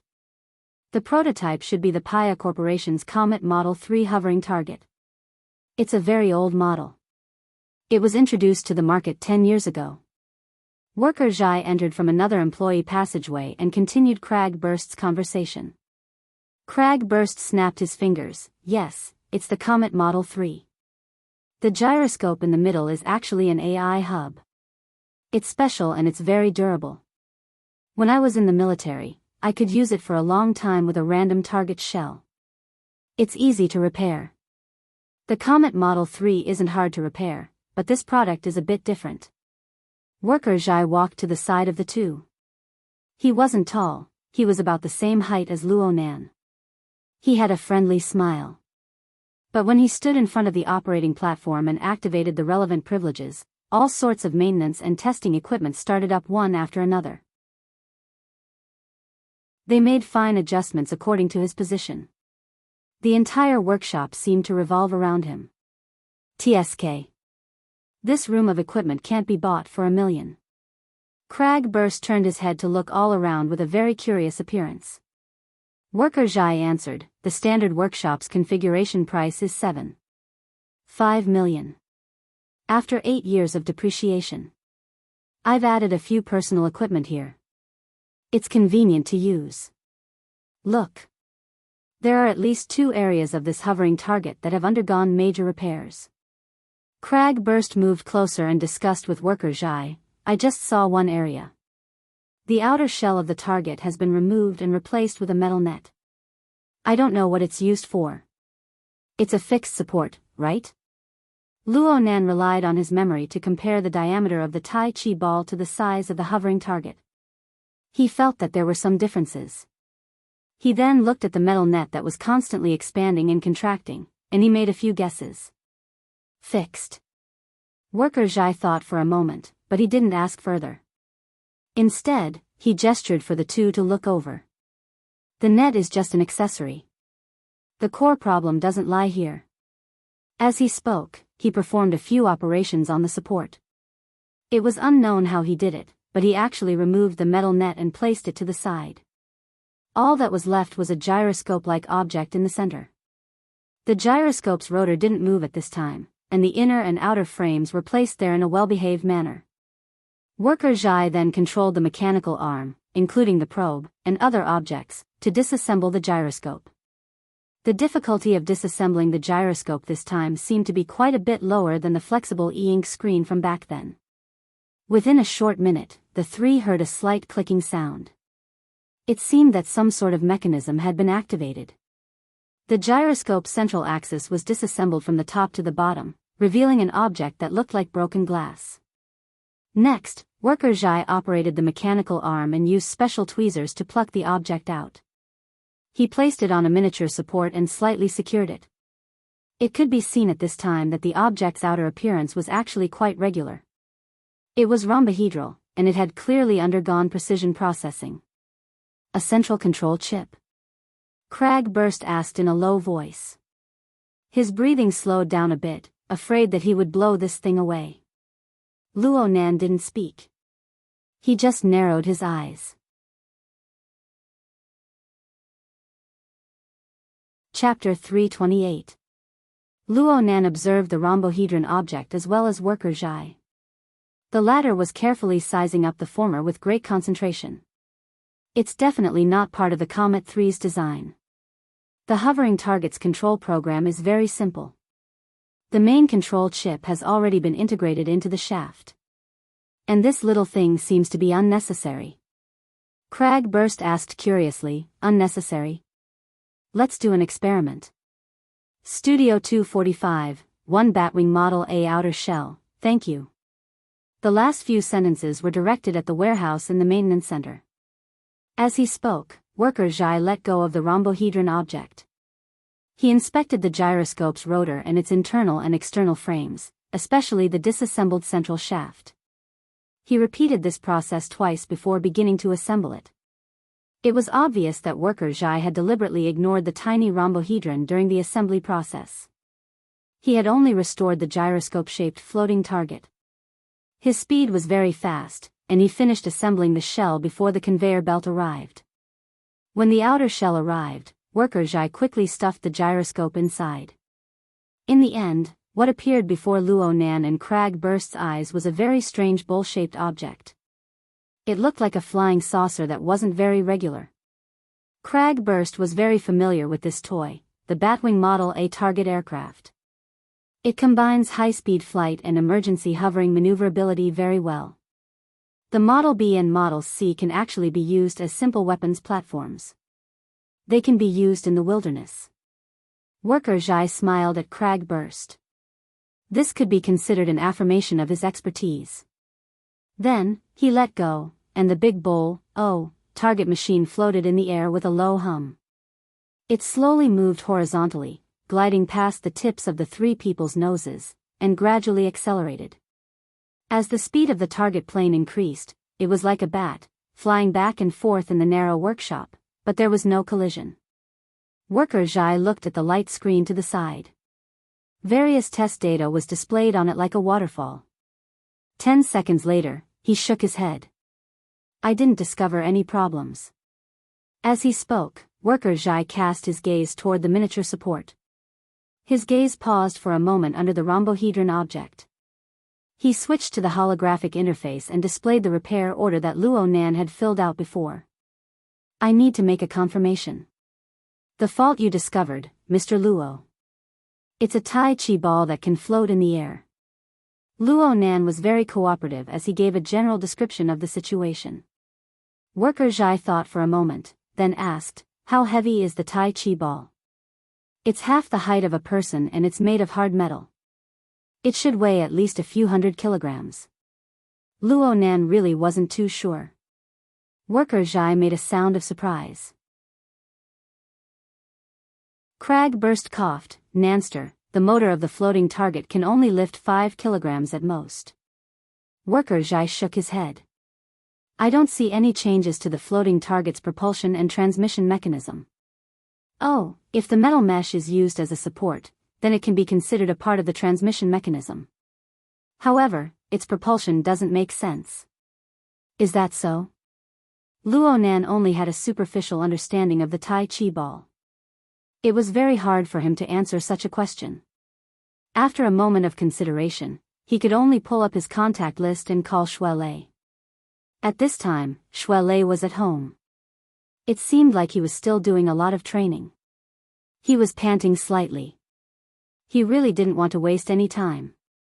Of course, he was familiar with the Tai Chi ball, but the problem was that he was not good with words. If he really had to describe it, he would not be able to express himself. The Tai Chi ball is able to continuously accumulate and transform the energy that is struck into various forms of rebounding force. It can also directly change the nature of the energy. Crag Burst bumped Luo Nan with his shoulder. He's worthy of being your best friend. It's the same. Luo Nan ignored him. He still wanted to communicate with Shuelei, but Shuelei had already found a more efficient method. How about this? I recorded a video last year about training with the Tai Chi ball. I'll send it to you now. You'll understand once you see it. It's true. The video file was right next to his hand, and Shuelei immediately began to transfer it. The network environment of the repair center was quite outstanding. Luo Nan saw that there was a lot of bandwidth, so he simply opened up a video call, allowing Shuelei to directly participate. Shuelei and Crag Burst had met before. Luo Nan just introduced Worker Zhai to Shuelei, and the video file was finished transferring. Worker Zhai indicated for Luo Nan to transfer the file to the wide hologram, and they watched it together. The video was recorded from a very monotonous angle. It was clear that Crag Burst was recording himself. The location was in Gym Master Shio's backyard. Shui Lei was bare-chested, revealing a body of strong muscles. He adjusted his breathing and punched. Shui Lei punched the Tai Chi ball, producing a deep sound. It was clear that Shui Lei's strength was considerable. However, the Tai Chi ball only trembled slightly. This penetrative force is truly beautiful. Crag Burst clicked his tongue in admiration. He was not stingy with his praise. He turned his head to face Luo Nan and said, "Leicester is truly amazing." He sent the maximum power of his fist into the center of the Tai Chi ball. The hovering target took the brunt of the force. That's why there's such an effect. Shui Lei's strikes continued without end. His speed didn't change, and the Tai Chi ball maintained its stability from beginning to end. A minute passed, and his fist suddenly increased in strength. His bare arm actually made an explosive sound out of thin air. Not only was the force of this strike fiercer, but there was also a change in the force behind it. The Tai Chi ball didn't fall back after receiving a heavy blow. Instead, it actually jumped up. It jumped over the edge of the metal bowl, reaching a height of 20 centimeters. Shui Lei connected with another punch just as it was about to sink. The hovering target jumped up once more, swaying a bit. This time, it didn't come down. The Tai Chi ball, weighing several hundred kilograms, floated in the air. It was 30 centimeters above the ground, and it began to spin. Shui Lei's expression was focused. The speed of his punches didn't change, but one punch after another brought with it an explosive sound. The hovering target was still swaying at first. Occasionally, it would shift. But later on, the swaying became smaller and smaller, and the spinning speed grew faster and faster. The luminous patterns on its surface were visible even in broad daylight. The video ended here. Crag Burst applauded and cheered. Shui Lei was a bit embarrassed. Luo Nan looked at Worker Zhai. Worker Zhai was looking at the still image of the video. Worker Zhai was a bit spellbound. He sighed in admiration, but there wasn't much surprise in his expression. Crag Burst saw Worker Zhai's expression and grinned. "What do you think? Do you see the trick yet? Can it be fixed?"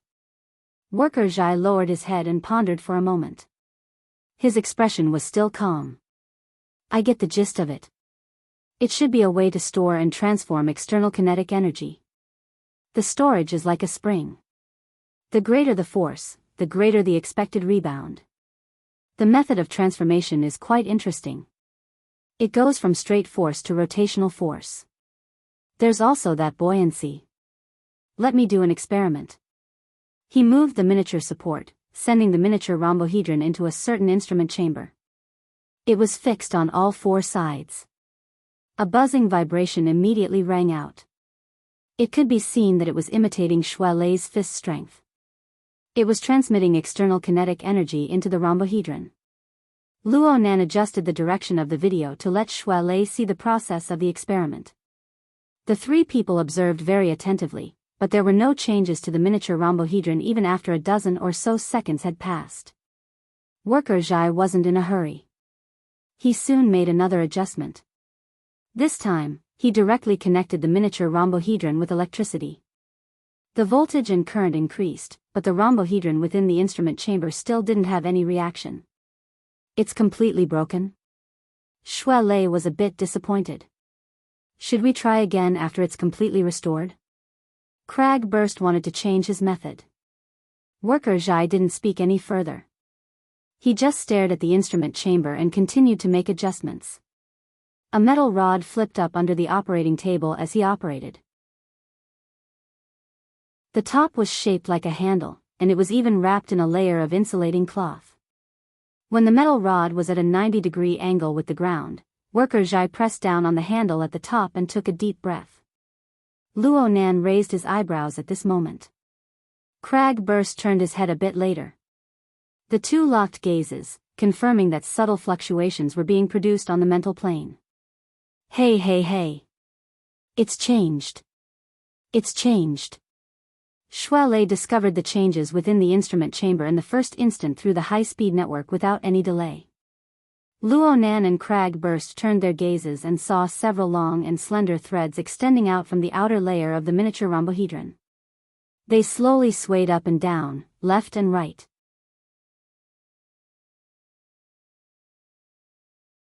Chapter 329.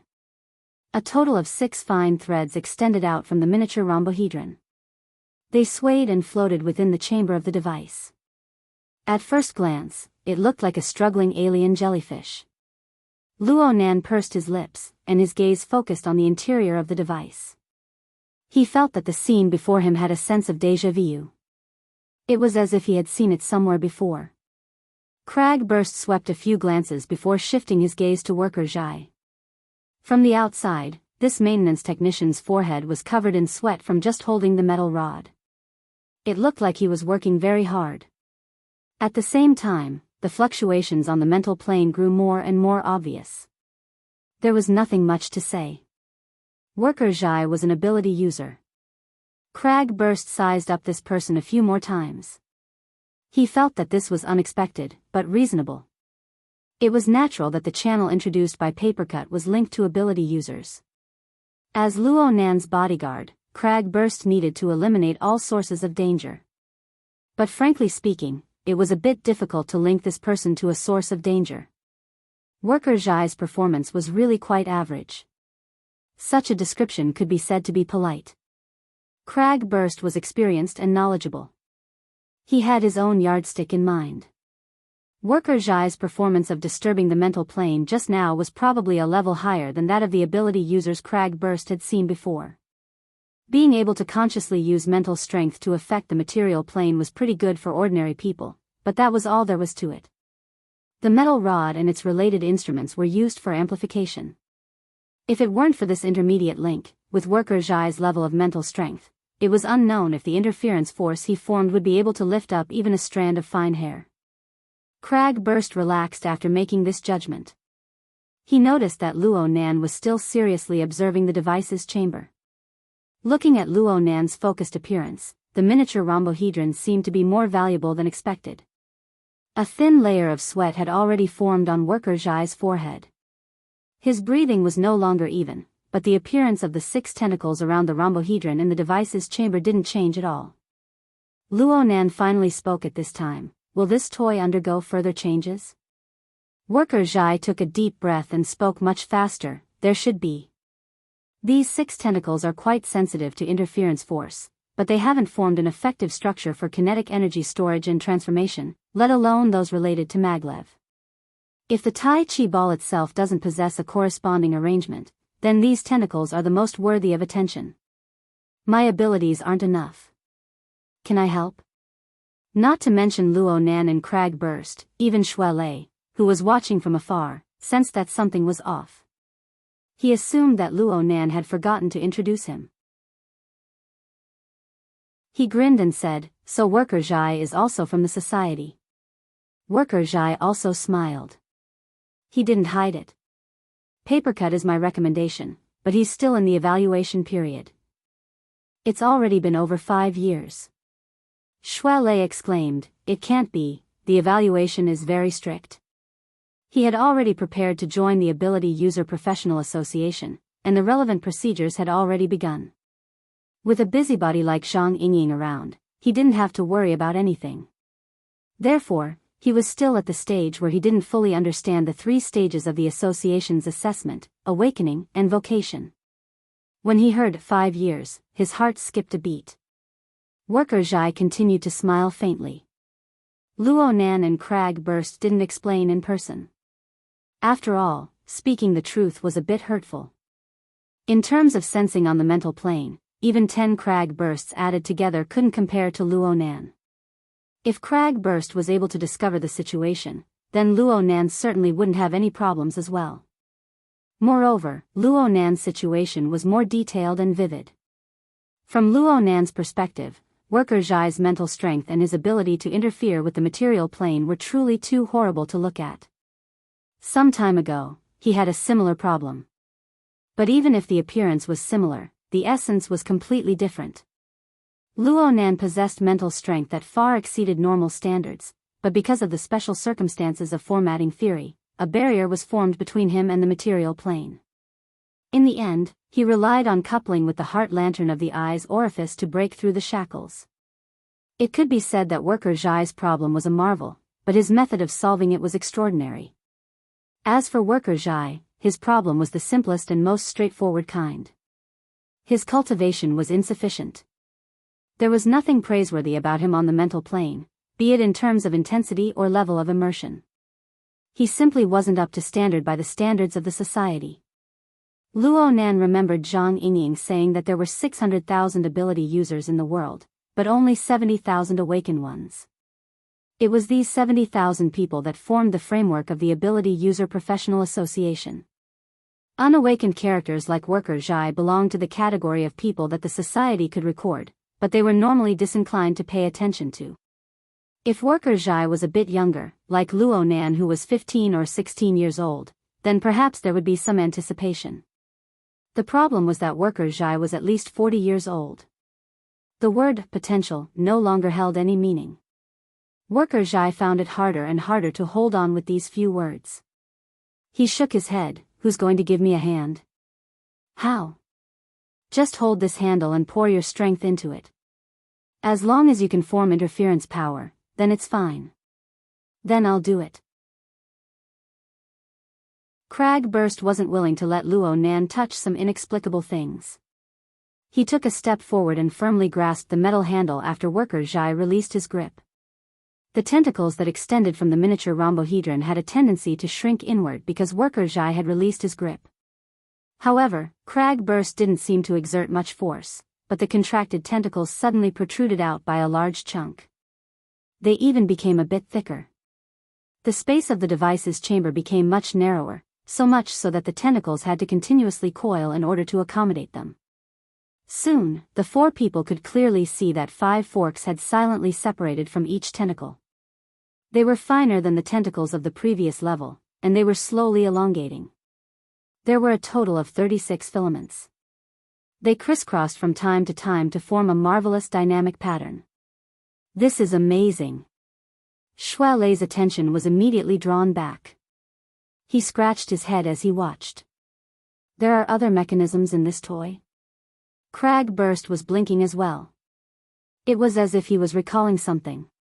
He asked Worker Zhai, "Is this okay?" Wait a moment.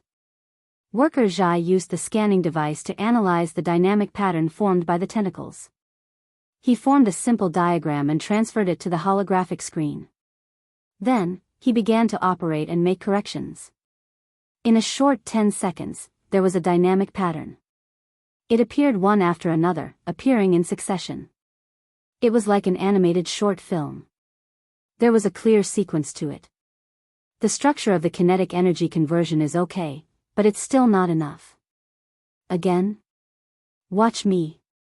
Cragburst didn't pass on this responsibility. He added 2 more layers of force as he chatted and laughed. However, there was no further reaction from the device's chamber. Worker Zhai indicated for Cragburst to look at the dashboard below the metal rod. Continue. It's fine as long as the needle doesn't enter the red zone. Then I'm going to play for real. Cragburst grinned. A layer of dark red radiance seemed to suffuse his bronze-skinned face. Even his pupils revealed a scarlet color. His 5 fingers moved a bit on the metal handle. He was just about to exert force when he heard, "Stop." Cragburst instinctively withdrew his force. He glanced at the dashboard, but he saw that the needle had already made a large jump. It had nearly entered the red zone. I haven't even used my strength yet. Your interference ability is too rough. It's not suitable. Worker Zhai turned his gaze to the other side as he spoke.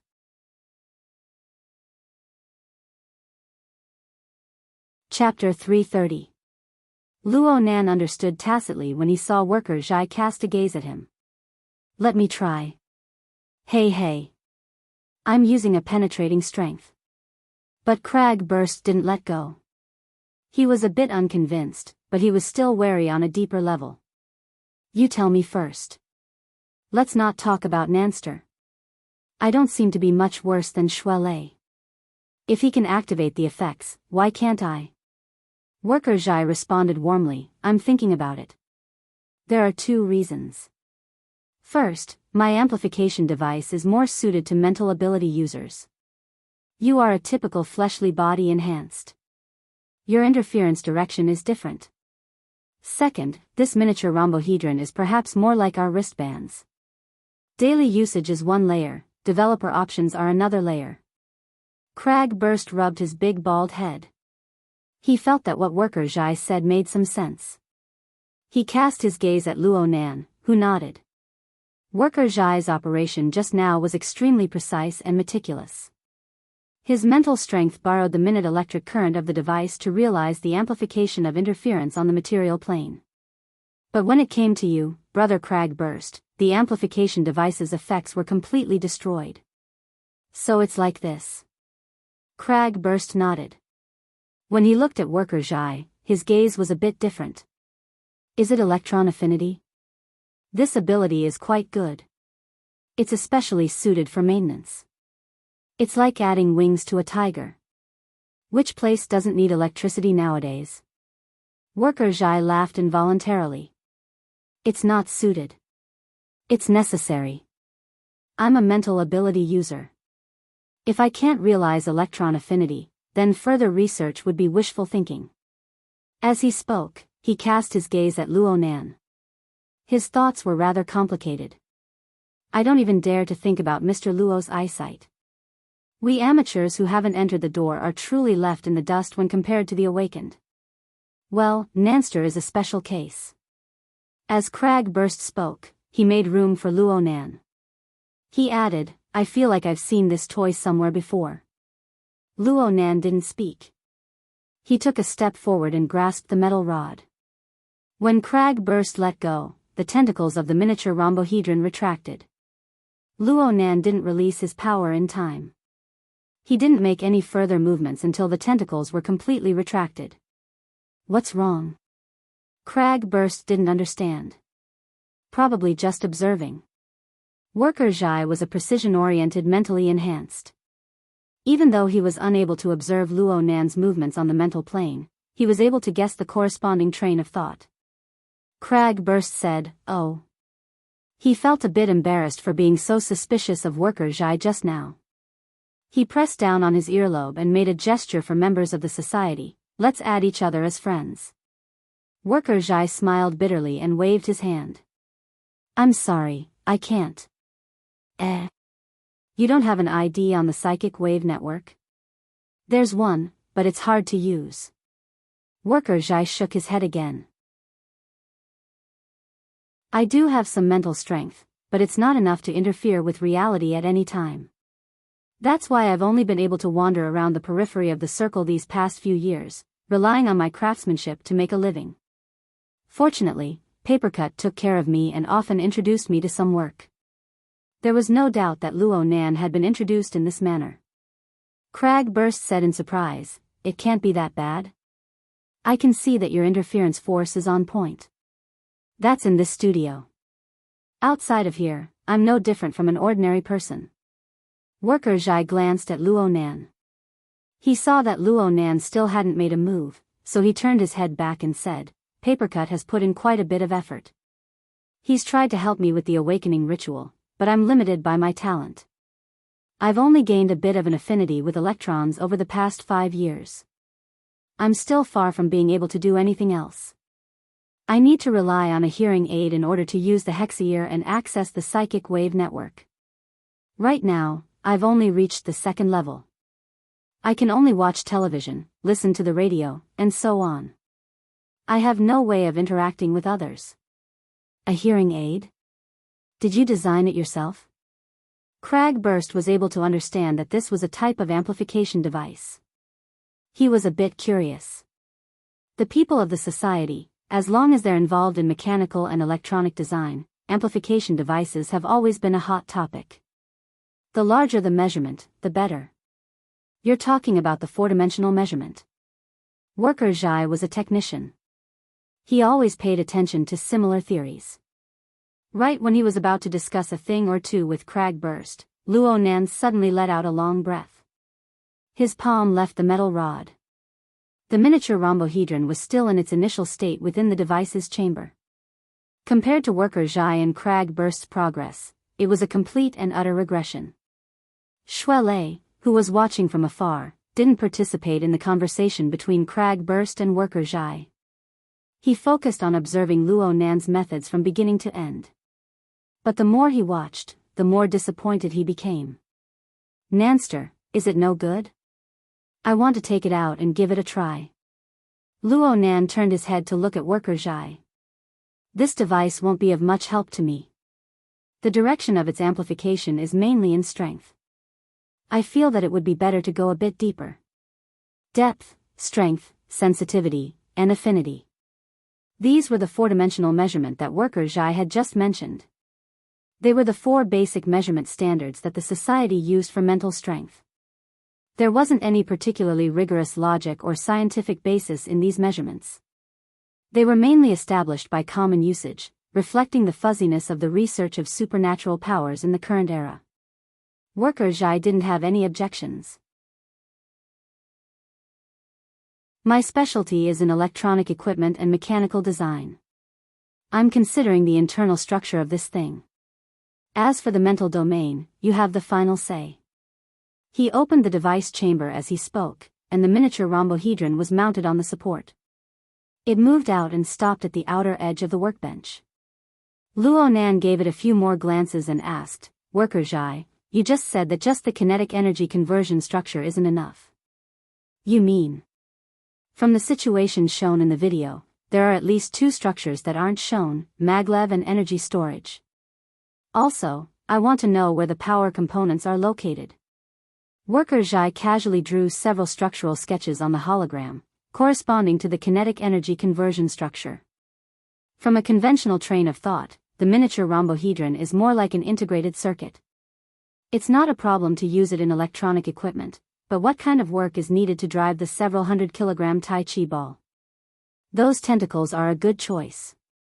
It's fine as long as the transmission and work parts are combined together. But I haven't discovered the corresponding structural design. Luo Nan had a general understanding. What Worker Zhai means is that there should be more tentacles to form more structures.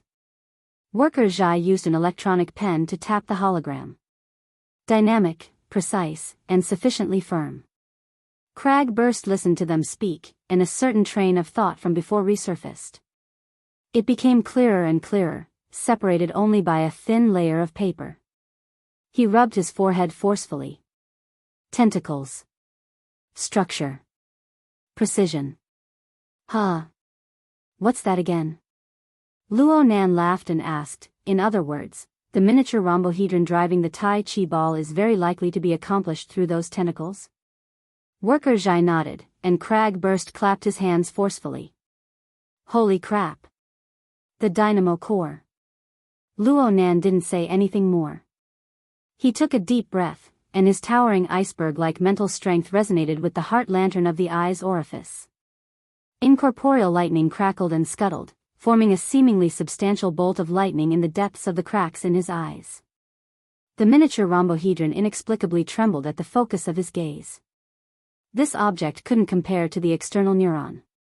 It couldn't compare to Jack's Deep Sea Type 4, but the sparkle on the mental plane and the corresponding spark of lightning in Luo Nan's eyes truly belonged to the dynamo core.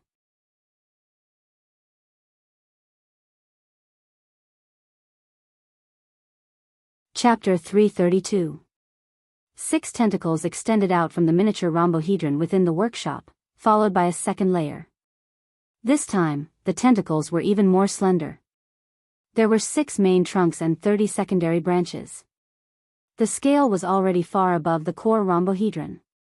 Several dozen tentacles undulated and fluttered. If one did not have a predetermined view, it was likely that they would have overlooked the existence of the rhombohedron. The current situation was no different from the situation in the device chamber. At most, the tentacles extended a bit more. It was just that the 3 people in the workshop were much more serious than before. Luo Nan squinted his eyes, adjusting the glow of the heart lantern of the eye's orifice. Cragburst shifted his feet lightly to adjust the angle of the heart lantern. As for Worker Zhai, he brought a portable microscope with him. He switched lenses from time to time, searching for a suitable focal length. Are there any changes? Shui Lei was limited by his long-range view. He was unable to distinguish the details clearly. He blinked a dozen times, but he was unable to see anything. In the end, Worker Zhai gave a response. He said, "Wait a moment." He took a piece of tin foil from the workbench and rolled it into a strip. He carefully extended it over, using the tip to streak across the empty region of the tentacle structure. The tip of the tin foil was soon obstructed, and it bent a bit. Under the illumination of the workshop's lights, a thin stream of light streaked across the empty region. It was unremarkable, but it was still captured by the others. There's something. Shui Lei immediately understood. It was very likely that there was an even finer structure in the empty region of the tentacle structure. However, its composition had already surpassed the limits of what the naked eye could see. Worker Zhai slowly pulled back the tin foil, but the tip of the tin foil inexplicably tore as soon as he pulled back his elbow. It was as if an invisible blade had sliced through it. The front half of the tin foil first broke off, and then it shattered.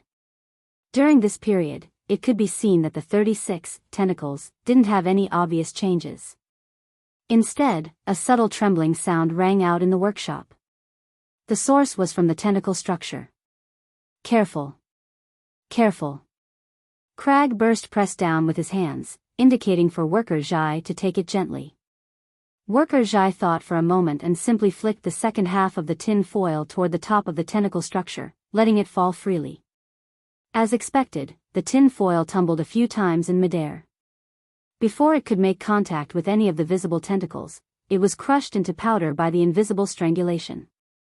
The sound of breathing had disappeared from the workshop, and the trembling sound of the tentacle structure grew clearer. Worker Zhai turned to look at Luo Nan. Luo Nan's gaze still lingered on the rhombohedron. Worker Zhai spoke softly, "Did you see it?" Cragburst curled his lips. "You're just showing off your superior spirit, dog die." Beside him, Worker Zhai smiled bitterly. From this point of view, he, an unawakened spiritually enhanced individual, was worse than a dog. Fortunately, after choosing the engineering specialization route, he could rely on the assistance of equipment, and he could do more. A series of cracking sounds rang out from beneath the workbench. A circle of white boards rose up in a slanted manner, looking like a coarse calyx. The tentacle structure was half enclosed within, forcing Luo Nan and Cragburst to retreat. Several spotlights lit up above, adjusting their angles so that the light could penetrate the visible and invisible tentacle structure and cast a shadow on the whiteboard. F***ck me. Cragburst was caught off guard. On the snow-white board, there seemed to be thousands of snakes wriggling, constantly changing according to the angle of the light. They could see clearly now. Through the special light projection, the 36 strands, which were thinner than strands of hair, became thumb-thick on the board. And between them, a densely packed shadow spider web was woven. Thus, everyone confirmed that there was a layer of even finer strands that couldn't be seen with the naked eye between the two layers of 36 strands. The strands were densely woven like a web, forming an even more complex and precise structure. Worker Zhai operated the computer and cut the shadow spider web from multiple angles together. It didn't take long for a relatively complete 3D structure to be formed. It appeared on the workbench in the form of a projection. Luo Nan's gaze went back and forth between the real thing and the 3D projection. Cragburst couldn't see through it, so he simply asked, "How many strands are there in total?" "The current count is 1,276 strands." Worker Zhai swept his eyes over the data and then sighed, "The structure just now needs to be completely replaced. There's also the material analysis. The resources allocated to me may not be enough. They may not be suitable either." Cragburst didn't understand. "What?" "There's a supercomputer here in the Electronic City. Its name is Crossover. With my privileges, I can request a portion of the resources. Actually, I'm using it right now. Its main purpose is to analyze the dynamic structure. Worker Zhai pointed at the holographic screen. Page after page of diagrams flashed by at high speed. They were all structural diagrams extracted from the shadow spider web that had just been confirmed. Over 1,000 diagrams had flashed by in the time Worker Zhai spoke. It looks pretty fast, huh? You can't provide effective parameters, so you can only rely on the method of exhaustion. It's meaningless. This is because it's impossible for the computer to understand how a glass-like object can split into over 1,000 tentacles of varying thicknesses, far surpassing the size of its storage capacity. These tentacles are in a state when they're coiled up, and how they function when they're released. Worker Zhai sighed when he spoke to this point, especially when the stimulating factor involves the mental plane. If this is the case, the mainstream engineering of humanity isn't ready yet. I'm powerless to do anything for the time being. Shuelei let out a sigh, a little disappointed. Cragburst shook his big bald head and sighed along with Worker Zhai. However, his mentality was more stable than everyone else's. He turned to look at Luo Nan. It's a big discovery. What do you think? Should we transfer it to the society to take a look? Luo Nan didn't respond immediately. He just asked Worker Zhai, can I put it away now? Worker Zhai was actually a bit reluctant, but he couldn't find a reason to refuse. He just nodded with a bitter smile. Luo Nan closed his eyes slightly, isolating the effects of the heart lantern of the eye's orifice. The 3 layers of over 1,000 tentacles, whether they were tangible or intangible, all retracted back. The volume of the miniature rhombohedron didn't show any obvious changes. Worker Zhai couldn't be bothered to tidy up his workbench. He operated the portable microscope with one hand and moved closer to the miniature rhombohedron. He clicked his tongue in wonder. Luo Nan moved to the side, and Cragburst understood. The two walked to the side and conversed in low voices. What's the difference between Jack's Deep Sea Type 4 and this one? Is it also a 3-layer structure that extends little by little? 3 layers? I don't understand this. I only skimmed through the report. Cragburst did his best to recall, but he was unable to grasp the gist of it. In the end, he simply said, just contact the branch's laboratory. You're one of the parties involved, and your operation score is near the top. You certainly have the right to access and consult. It's fine as long as you don't leak it. Hee, that's how it is. Not many people cared in the past. Yeah. Not many people cared. Luo Nan curled his lips. Cragburst was a bit embarrassed. Leaking on all sides was a tradition of the society, and Luo Nan was the newest victim of this tradition. As such, he couldn't help but be a bit hesitant. Let the branch's laboratory handle this. You'll certainly need to explain the ins and outs of this matter. Is that okay? Leister, what's your opinion? Luo Nan looked at Shuelei. Shuelei was a bit hesitant. Shuelei didn't understand the significance of the dynamo core, but he could see that this toy was far from simple. He didn't expect that repairing the device would cause complications, and that the implications weren't small. Don't think too much about it. The prophet is the gym master. Listen to his opinion. Luo Nan saw that Shuelei was in a difficult position, so he simply declared, this is the gym master's personal property. We stole it from the Daoguan.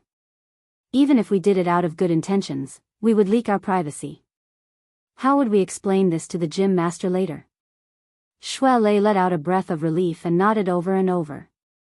Luo Nan looked at Cragburst and Worker Zhai. Cragburst made a zipping motion with his mouth, while Worker Zhai had just recovered from his research state. He laughed and said, protecting the privacy of our customers is a basic principle of technicians. Then that's good. Luo Nan nodded to express his thanks. Shuelei asked again, should I tell the gym master now? Luo Nan hesitated for a moment. His gaze cast toward the miniature rhombohedron, and then he turned to look at the 3-dimensional projection and the simplified diagram that appeared on the holographic screen. A long time passed before he opened his mouth, but he gave an irrelevant answer. This diagram. I don't understand it. Huh? The other three were a bit stupefied. Luo Nan took a step forward and swiped his hand across the holographic screen, looking at the simplified diagram that had already been swept past. Under the deduction of the allocated supercomputer resources, the structural diagram of the dynamo core appeared endlessly and was revised. From a layman's point of view, it was concise, but the corresponding professional symbols were like heavenly books. It was hard to understand. He originally wanted to use his habitual thinking methods of coupling, configuration, and so on to deconstruct it. But a few thoughts ran through his mind, and he gave up for now. He turned his head and asked, "Worker Zhai, these diagrams are too professional. Can you teach me a bit?" "Which parts?" "All of them." Worker Zhai was a bit startled, but he soon laughed. "It's a long story." The frequency at which Luo Nan's fingers swiped was far from being able to keep up with the speed of the supercomputer's analysis. It didn't take long for Luo Nan to give up, allowing the simple diagrams to sweep past. But the thoughts that popped up before became clearer and more stable. "I want to learn from the beginning. I've always been mediocre in physics. I don't even need to talk about electronic engineering and mechanical design. It would naturally be best if I could make up for it." Worker Zhai looked a few more times, and he suddenly realized that the society member before him, who had already reached a higher level, was still a student. He skimmed over the relevant information. His age of 16 was very eye-catching. "What year are you in high school this year?" "First year." "You're interested in engineering?" "It's useful." Luo Nan was very frank. He started from a completely practical point of view. "I want to understand these structural diagrams. I need to have a concept at the very least." Worker Zhai shook his head and emphasized once more, "I can't do it in a short amount of time."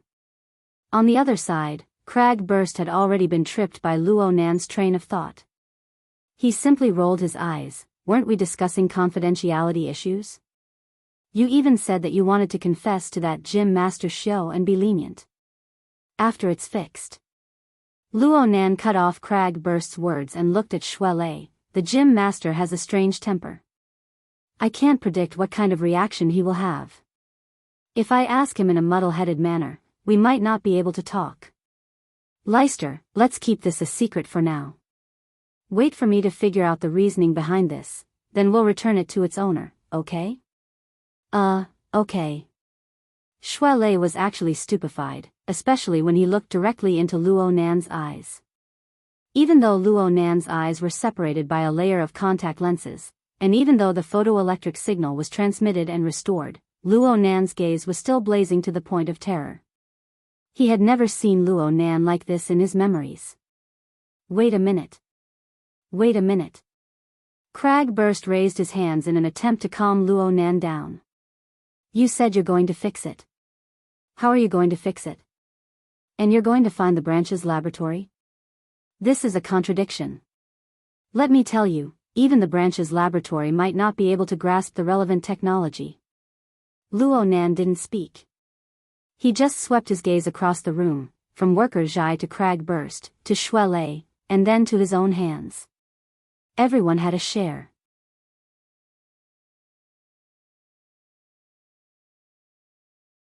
Chapter 333. Crag Burst was stupefied when Luo Nan's gaze swept over him, but he quickly came to a realization. He immediately shrunk back. "Don't talk about self-reliance. Helping each other won't do either. That's what you spiritual dogs should do. I'm a muscle type. You might as well let me kill my way into the headquarters."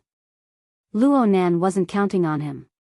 He laughed and shifted his gaze. "Worker Zhai, I'll have to trouble you with this matter." Worker Zhai opened his mouth, but in the end, he could only shake his head and smile bitterly. He had already expressed his helplessness on this matter many times. He was not being courteous, but had come to the final conclusion after evaluating the resources and technology involved. How could it be solved with just a "please"? He heard Luo Nan speak again. "I know that I can't be impatient, and I never thought that I would see results in a month or two. I want to take this opportunity to ask you to help me lay the foundation."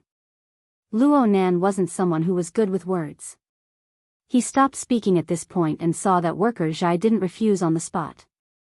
Luo Nan followed his train of thought and continued, I'm also on the mentally enhanced side. I'm also on the precision path. Brother Papercut also said that I should naturally get involved in the maintenance profession. I'll learn from you and you'll teach me. We can even exchange pointers. Crag Burst saw that Luo Nan was having a hard time organizing his words. He couldn't help but speak up, you guys just happen to learn from each other. These words reminded worker Zhai of something. His eyes lit up as he realized that this 16-year-old high school student was already an official member of the society. In terms of mental cultivation, he was definitely far above him. Luo Nan was able to have such accomplishments at such a young age. Aside from his peerless talent, Luo Nan should have quite a set of cultivation techniques. At the very least, Luo Nan's was much stronger than his wild fox Zen. In this way, not only would they be able to learn from each other, they would also be able to exchange what they need. He had spent many years outside the entrance of the association. Although he was open-minded, it was still a burden on his mind. Now that there was a new opportunity, worker Zhai could not help but be tempted.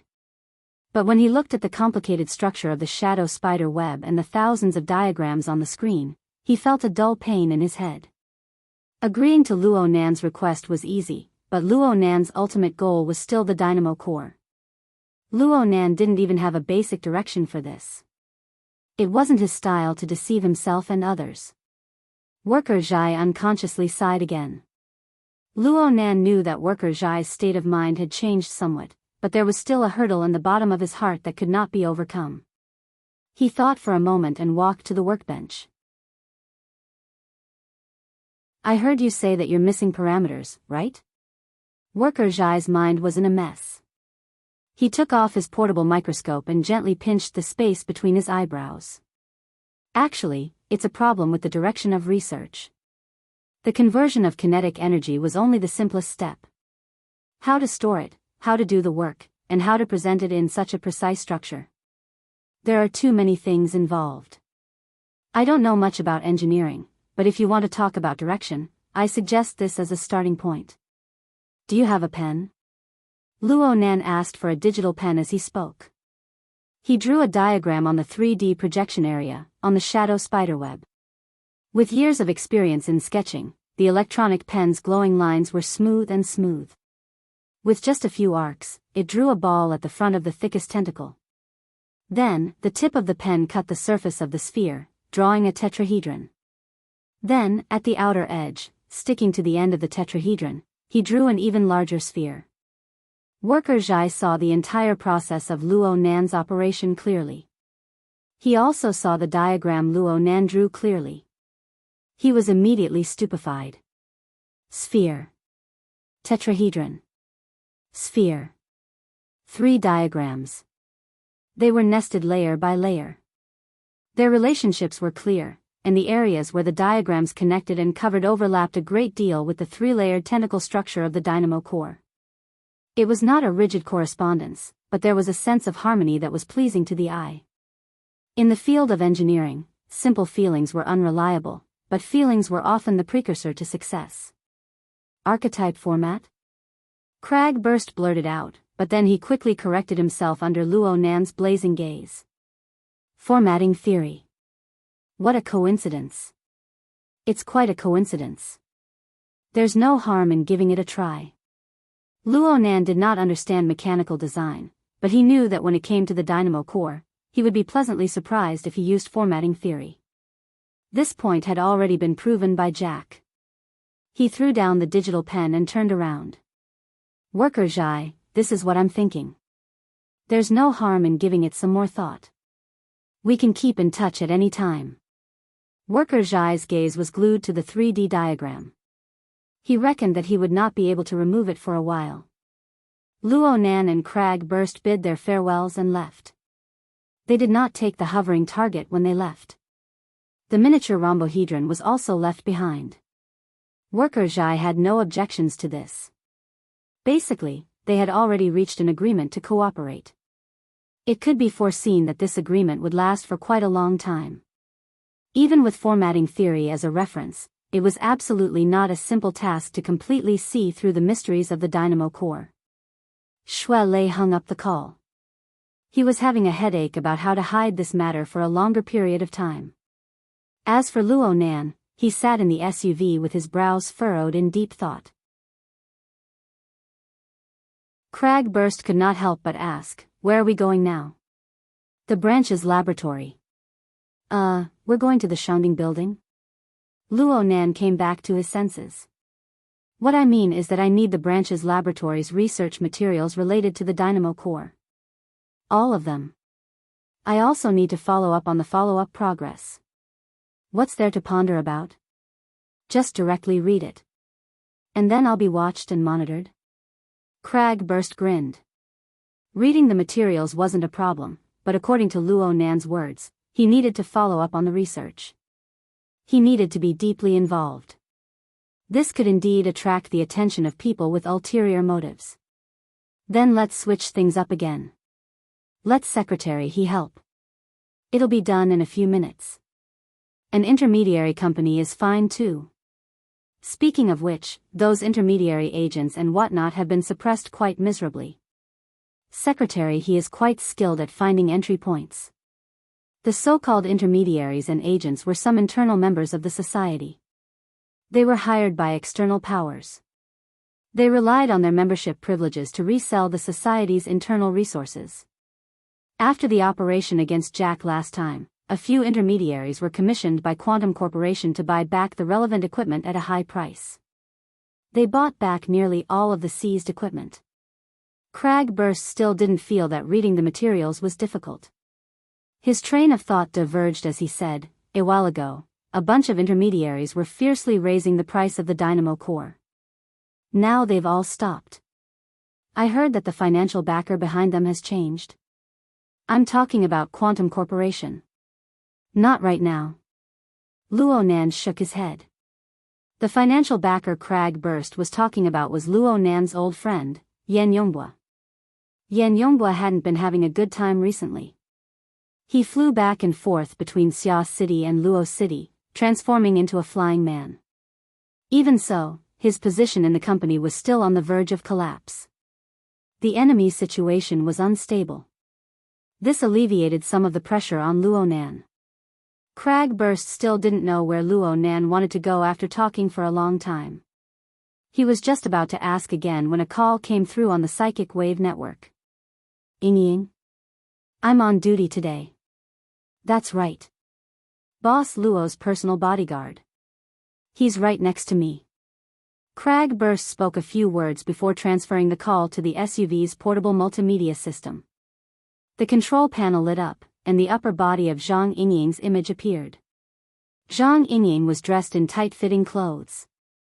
There was a bit of sweat on her forehead, and a few strands of hair stuck to her hair. A snow-white towel hung from her neck. She was the same as Shui Lei from before. She had undergone a large amount of exercise. She waved at Luo Nan and beamed, "Hello, Boss Luo. Are you interested in swapping pointers? Let me experience your heart lantern of the eye's orifice." Next time. Luo Nan gave a simple answer. Zhang Yingying's invitation lacked sincerity. She waved her hand and ignored it. She changed the subject. "There's something I wanted to talk to you about on Monday. Since we bumped into each other, I'll mention it. There's money to be made. Do you want it?" Luo Nan frowned. "What money?" Zhang Yingying raised an eyebrow. "The money to buy the Devil Ray. Don't tell me you've collected enough." Luo Nan was very frank. "I haven't found a way yet." "Really?" Zhang Yingying laughed even more happily. "I'll give you a chance to do odd jobs." "Do you want it?" "Odd jobs? Earn 60 million by doing odd jobs?" Luo Nan didn't say anything. He just looked at Zhang Yingying with cold eyes. Zhang Yingying was dissatisfied. "What kind of look is that? No one's scamming you. Our company recently expanded our business, but we don't have enough manpower. We haven't had any capable newcomers recently, so we want to subcontract out a few. The pay is quite generous. Even if we can't fill your hole, we can still make up for it. Be frank. Do you agree or not? Give me a reply. Cragburst laughed from the side. You need to sign up for a project when doing business. What if it's a gigolo, a princess, or something like that? Do we accept it or not? Zhang Yingying grinned in amusement. She didn't get angry. She turned her head and shouted, "Boss, Cragburst said that you went to a nightclub to sell." Holy crap. Cragburst's majestic body instantly shrunk twice. He hated that he couldn't stuff himself under the driver's seat. Even Luo Nan instinctively leaned back a bit. Zhang Yingying laughed loudly. Of course, Her Majesty Empress Wu wasn't by her side, but the effect was still excellent. Cragburst came back to his senses and immediately cursed, "You're just a fox exploiting the tiger's might. A fox is so pretty." Zhang Yingying's hands extended to the top of her head. She held her index and middle fingers together, and she nimbly crooked them twice. Cragburst spat, "You're a freaking rabbit." Luo Nan couldn't help but grin. Zhang Yingying winked at Luo Nan. She beamed as she sent Luo Nan some information. "This is the details of our subcontracted business. Time is tight. Hurry up and give us a reply." "Oh right. The boss also wanted me to tell you that thanks to you, she's had quite a few social engagements recently. She's earned quite a bit of quick money. And there are people chasing after her. You're welcome." The smile on Luo Nan's face faded as he spoke. Zhang Yingying was clearly saying that quite a few people were trying to get Her Majesty Empress Wu's tacit approval from within the Xia City branch. This was within Luo Nan's expectations. "Hey, aren't you worried?" "What's the point of worrying? People's hearts don't grow in my stomach." Cragburst coughed. "Yingying probably wants you to go pay your respects and recognize her as your godmother. Go die." Zhang Yingying gave him the middle finger in a straightforward manner. "You won't even be able to find the door if the boss doesn't speak." Then she gave Luo Nan a smile. "Relax. Relax. Don't let your imagination run wild. Don't frown all day long. The boss and the president are watching. Headquarters won't be able to play their tricks a second time. As for making money, that's even easier. We ability users just need to find the right path. We can make money lying down." Cragburst blurted out, "Then we're still selling."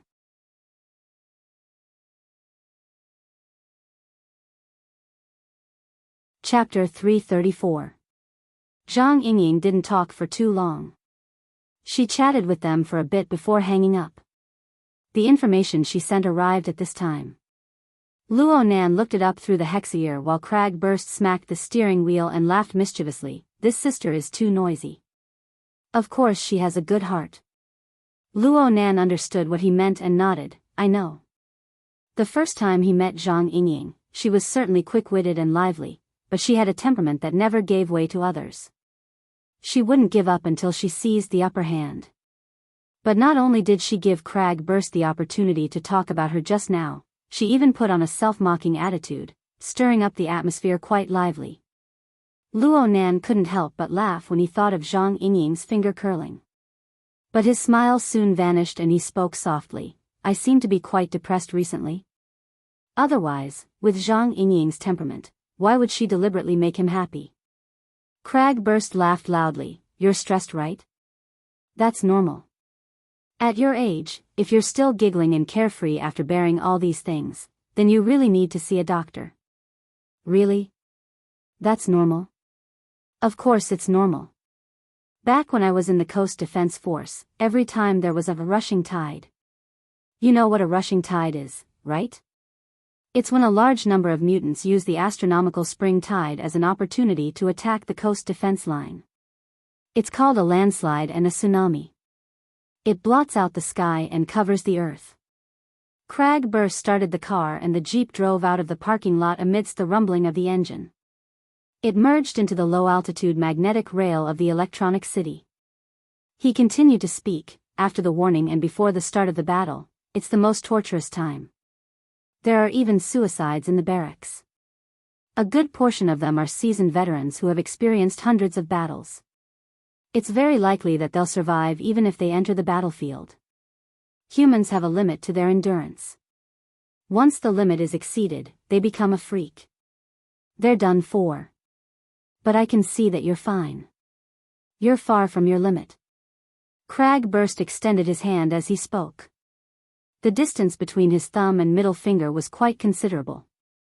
Luo Nan laughed and sighed after laughing. There are still changes. He had a feeling that his reactions were a bit different when he encountered trouble. One had to know that what had just been discovered in the electronic city was the dynamo core. His father had secretly gifted him a mystical item, the key to allowing an altered human like Jack to become a burner, the level of mysterious technology that Earth's technology had yet to reach, and it even involved the mysterious power that was hidden behind the colossus that was Quantum Corporation. If this was a month ago, he would have disregarded everything and rushed to the Daoist gym to find the gym master and ask him about it. He would have pestered him to death to get an answer. But now, even though his conviction to research the dynamo core was firm, it was still a long way to go, even if his heart was about to be torn apart by an intense desire. Why? It was probably because he had some misgivings.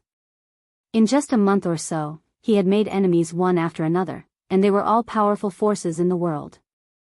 After a few times, even a newborn calf's horns would be flattened.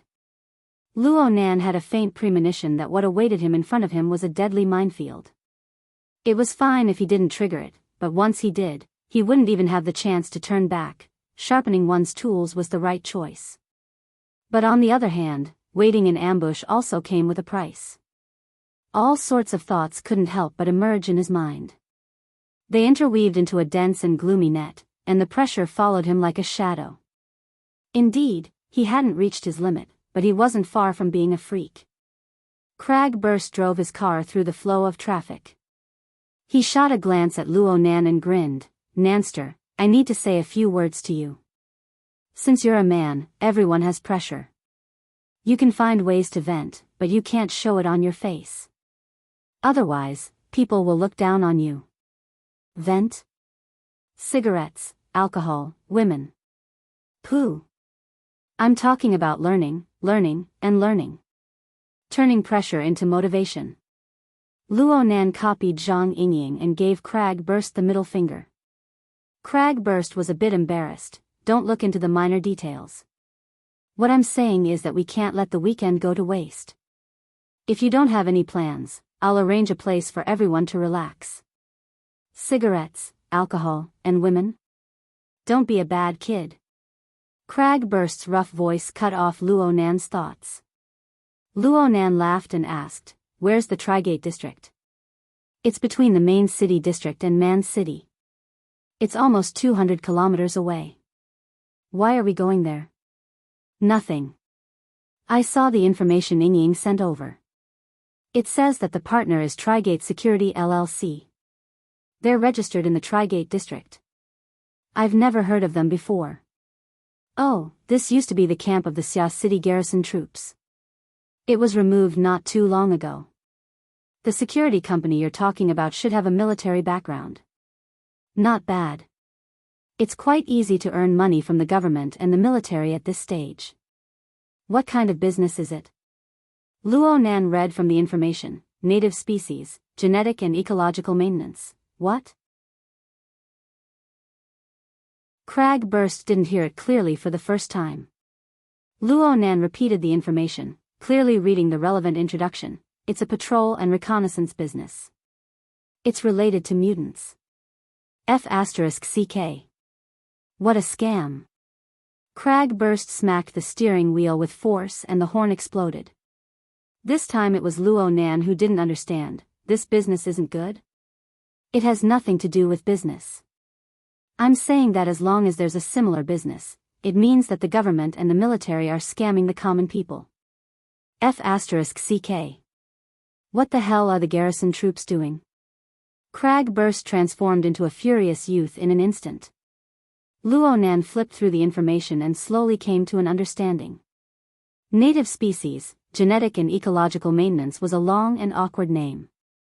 Using one word to describe it, it was mending the pen after the sheep is lost. The mutants that were isolated in the wilderness and the ocean would occasionally break through layers upon layers of defense due to special circumstances. They would appear within the city of Xia City.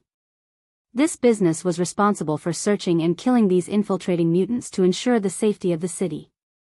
Speaking of which, there were quite a few mutants within the city of Xia City. It was quite popular for rich families to raise 1 or 2 mutants. The great maw basilisk that Roy Wen had killed and the flying devil ray that Luo Nan had subdued were all mutants. But these mutants had all gone through strict inspection and quarantine procedures. Their negative effects were already reduced to the minimum. The fellows that had accidentally infiltrated were different. They often carried highly pathogenic bacteria. There were even some that had broken through reproductive isolation and were able to reproduce with Earth's native species for the next generation. Once the related, mixed blood, species spread out within the city's ecosystem, a few small mutations could lead to a great disaster under the enormous impetus of the population. The hidden destructive power of these mutants was even more astonishing than the mutants on the surface. Cragburst reached out and patted Luo Nan on the shoulder. The task is arduous and glorious. That's what you say when you clean up the mess of the government and the military. Luo Nan grunted but said, "It's more suitable for me." That's right. From what I remember, there aren't many who are stronger than you in reconnaissance. But this is very time-consuming and patience-consuming. Hey, that's not right, right? Cragburst suddenly came to a realization. Luo Nan was still a student. His extracurricular studies were very arduous. How could he have the free time to run around the city with someone else?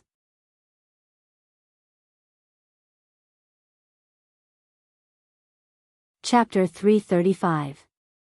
In November, it was said that the Arctic glaciers were melting. The weather was abnormal. A cold current flowed south, pushing the moist and cold sea winds through the city.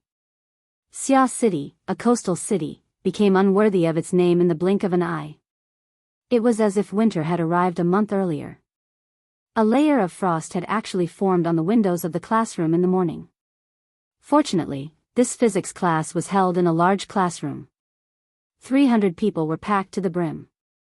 The entire classroom was quite warm without the need for any heating equipment. Luo Nan sat in a row near the window. He was attentively listening to the lecture and taking notes. Various knowledge points, as well as their corresponding diagrams and formulas, were displayed on the standard holographic screen. They were divided into categories and arranged in a clear order. Luo Nan's serious attitude made him look like a good seedling of a gifted student. If Shuelei hadn't been classmates with Luo Nan for over a month, Shuelei might have been confused just by looking at Luo Nan's current performance. "Hey, don't you have an appointment this morning?" "It's a meeting." Luo Nan didn't even raise his head as he corrected him. "What time?" 9:30. "You're leaving after class." "I'll go with you." "You want to skip class?" Shuelei was baffled. "How do I go if I don't skip class?" "Then I won't go. The agreement doesn't require me to show up in person." Luo Nan made Shuelei dizzy with just a few words. The bell for the end of class rang at this time, signifying the end of the first class of the morning. The lecturer indicated for a temporary break, and the classroom rumbled with voices. It suddenly became noisy. Luo Nan continued to adjust the structure of the notes on the holographic screen. The core content did not come from him. It was Worker Zhai's handwriting. It practically covered all the knowledge points of the high school level. All Luo Nan needed to do was fill in the details and do the corresponding high-intensity exercises. Needless to say, Luo Nan felt his thoughts become much clearer after a few tutoring sessions with Worker Zhai. There were some immediate results. Luo Nan was neither fast nor slow, but Shuelei was even more confused. He simply gave Luo Nan a push. "What does it mean?" "It means that you have to split your attention and become an incarnation. You have to take care of both sides." And so on and so forth. Shuelei's eyes went wide as he listened. Luo Nan finally finished adjusting the notes while he was in a daze. He stretched his back. Coincidentally, a student opened the window. The damp and cold wind poured in, clashing with the heating inside the room. It actually jolted the spirits of a few drowsy students. Luo Nan and Shui Lei both turned their heads to look outside the window. Heading northeast from here, passing through the gaps between the buildings, was the wetland jungle at the end of the ash-gray clouds. Right now, it was also dark over there. The colors of the sky and the landscape were mixed together, and it was hard to distinguish them at first glance. Normally, Shui Lei wouldn't mind looking at this scenery. But when he heard Luo Nan mention those arrangements, Shui Lei couldn't help but think a bit more, that it's in the forest right now, right? Yes, as a supervisor. Luo Nan replied without thinking. He suddenly laughed. It's really useful. Shui Lei was baffled. He looked at Luo Nan again and felt that Luo Nan's smile was quite cold. It was very awkward. Luo Nan didn't speak any further. He stood up and walked to the side of the window, gazing into the distant wetland jungle. The sky was gloomy, and the long river that cut through the forest was not visible. It was like a long gray belt, half hidden and half visible, cutting into the depths of the forest. A few water birds flapped their wings and flew up. They could be considered agile, but the scale was far from what it was a few days ago. Mutant? Oh, King Mutant. That fellow has destroyed this place. Our work will go back 10 years. When the water birds flew into the sky, a small wooden boat was sailing on the long river that cut through the forest. There were 4 people on the boat. 2 young men held wooden oars in their hands. They used the most primitive method to power the small boat. Right now they were so tired that their tongues were hanging out. They also had to endure the incessant grumbling of the old man. They wanted to jump into the river and commit suicide for a time. As for old man Wu Zunliang, who had given them a great deal of mental pressure, he was already 90 years old this year, but his spirit was still hale and hearty. Even long periods of scientific research in the wild were as relaxed as taking a stroll. The sampling and research within the campus was unable to consume his excess energy, and this made his mouth even more idle. I can hear the noise of machinery even though I'm 2 kilometers away. This is undoubtedly pollution. Those people who issued the construction permit are all grandsons. The great upheaval a week ago had turned the ecosystem of the wetland jungle into a pot of porridge. The sudden cold wave was like adding hail to snow. It made the various departments of zoology, botany, ecology, genetics. Scholars, professors, and researchers wanted to cry but had no tears. At this time, some people who disregarded the vile situation and still carried out construction work within the jungle had undoubtedly become the target of loathing. Unfortunately, from a realistic point of view, their negative emotions were completely useless. The construction team at North Bank Gear had all kinds of documents. They held the permits of the Environmental Protection Department and the school.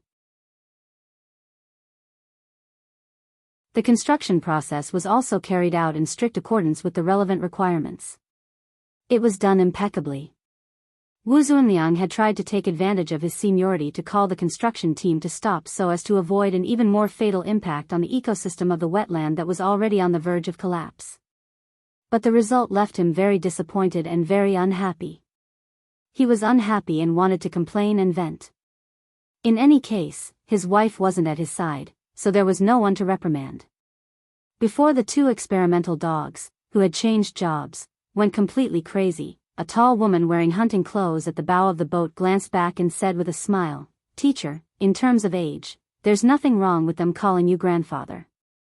It's just that suddenly having a bunch of big nephews gives me a headache."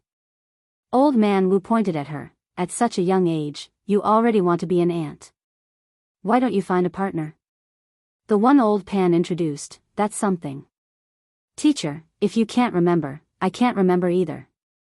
The tall woman adjusted the brimmed hat on her head, and then her gaze cut to the 2 suffering experimental dogs. "Seniors, are you tired?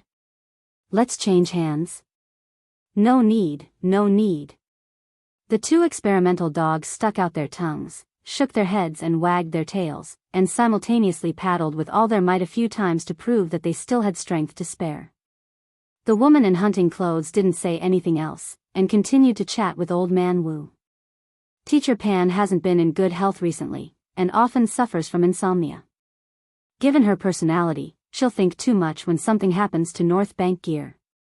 It's better to take advantage of this mess and finish repairing it as soon as possible, so as to avoid more trouble in the future. Hearing the student mention his wife, Old Man Wu smacked his lips and said, "Don't worry about salty carrots," before he didn't say anything else. However, it didn't take long for Wu Zunliang to look at the messy state of the jungle on both sides of the long river, and he couldn't help cursing again. Mutants are F***king exterminating things, and Cloud City Water Village actually does foster breeding? That dog's hit aquarium, I shouldn't have agreed to help. Ah. Old Man Wu's chest drooped, and he stomped his feet. With each word, the wooden boat rocked back and forth, threatening to capsize at any moment.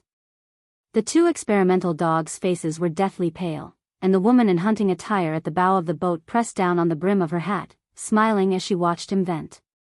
As an old-school ecologist, Wu Zunliang loathed mutants to the extreme.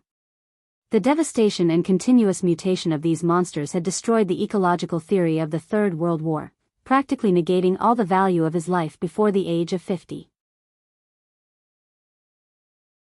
In the following 40 years, he continued to make achievements, and he had numerous works to his name. The people of the world gasped in admiration at his grand feat of changing the field of research in his old age and climbing to new heights. Little did he know that his love for this field of study was about to be exhausted by the ugly and complex genes of the mutants.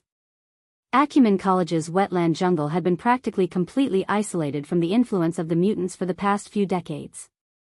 It was one of the few places that could evoke the ideals of his original life. But now, even this place had been ruined. Old Man Wu truly felt that death was better than life. "I'm going to write a letter to the school. No, I'm going to write a letter to the municipal government. Those grandsons of Cloud City Water Village, I'm going to punish them until they go bankrupt."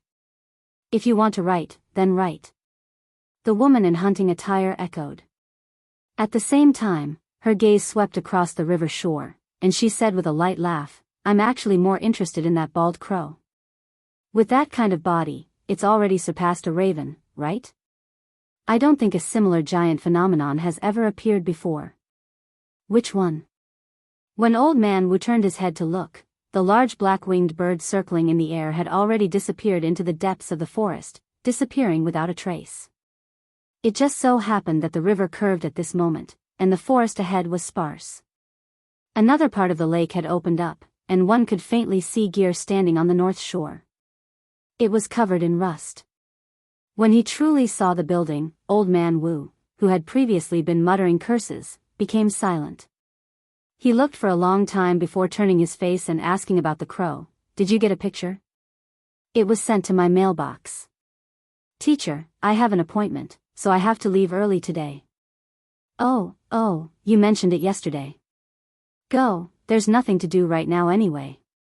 "Oh, the four sides of this place aren't touching. Let young deer and the others row a bit more." The two experimental dogs' hearts were filled with tears, but they still had to agree. "Yeah, it's a bit. Let's row a bit more. Just go straight to the shore. It's impossible for teachers' students to get lost in the forest." Old Man Wu laughed heartily. A moment later, the wooden boat neared the shore. The woman in hunting attire gracefully leapt ashore, and the small boat moved forward, pulling apart the distance. Old Man Wu shouted, "Let's go home and eat tonight." "No need, someone's taking care of our meals." The woman in hunting attire waved her hand, turned around, and entered the forest, disappearing without a trace in the blink of an eye. Old Man Wu sat back on the boat and turned his head to look at the gear building on the opposite shore. He sighed and patted the side of the boat. "Control the speed. Don't forget to take samples." In the span of a few days, the North Shore gear, which had burned quite a large area, had already more or less recovered from its exterior appearance. The overall feeling of having been scoured by time made it not require too much of an external appearance. The current project was mainly the installation and remodeling of the internal equipment. On the day of headquarters operation, the destruction caused by that damned tank had practically razed the central control room to the ground. When the Devil Ray had put out the fire, the water cannon it had released had also caused a large area of electrical circuit damage. All kinds of pipelines had to be buried anew. The construction workers and technicians were carrying equipment in and out. It was a scene of work in full swing. The bald crow flapped its wings to cushion its fall. It steadily landed on the railing of a viewing platform at the top of the building. From this position, it could see the figures of people entering and exiting the building. It could also see some areas inside the building through the glass. Inside the building, there was a construction worker pushing a high-precision imaging instrument. He openly walked around each floor of the building. From time to time, people would come over and input data obtained from other locations, continuously adjusting the parameters and establishing a database that might be even more detailed than the design blueprints. The scope and intensity of the construction workers' work, when converted to value, already far exceeded the remuneration they received from the school.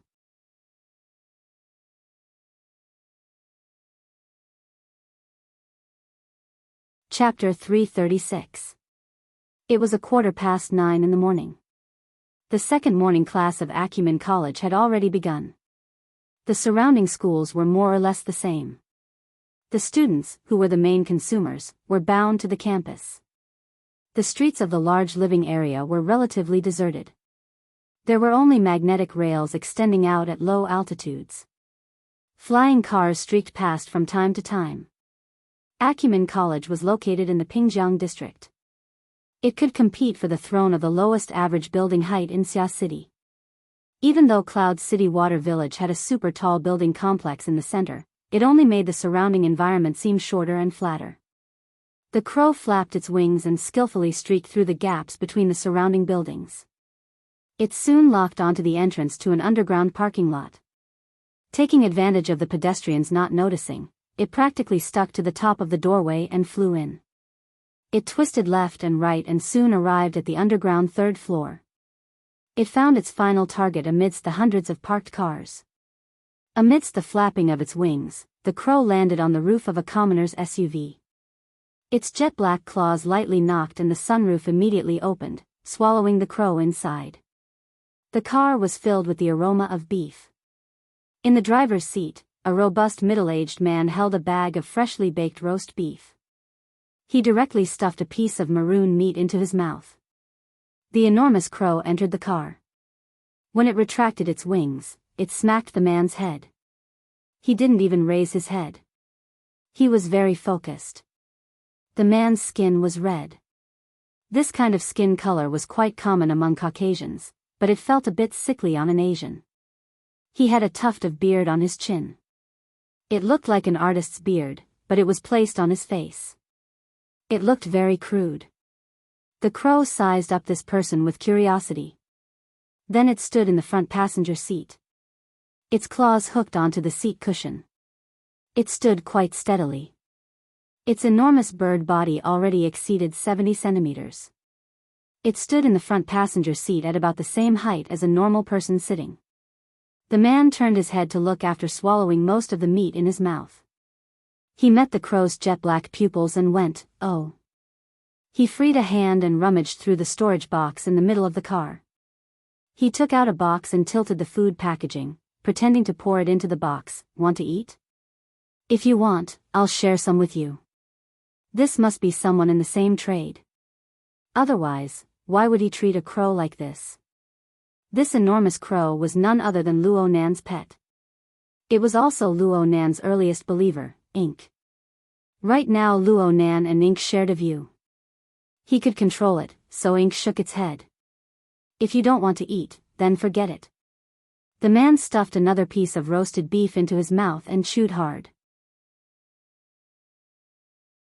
Then, he reached out and grabbed a rubber band-like object from the center console.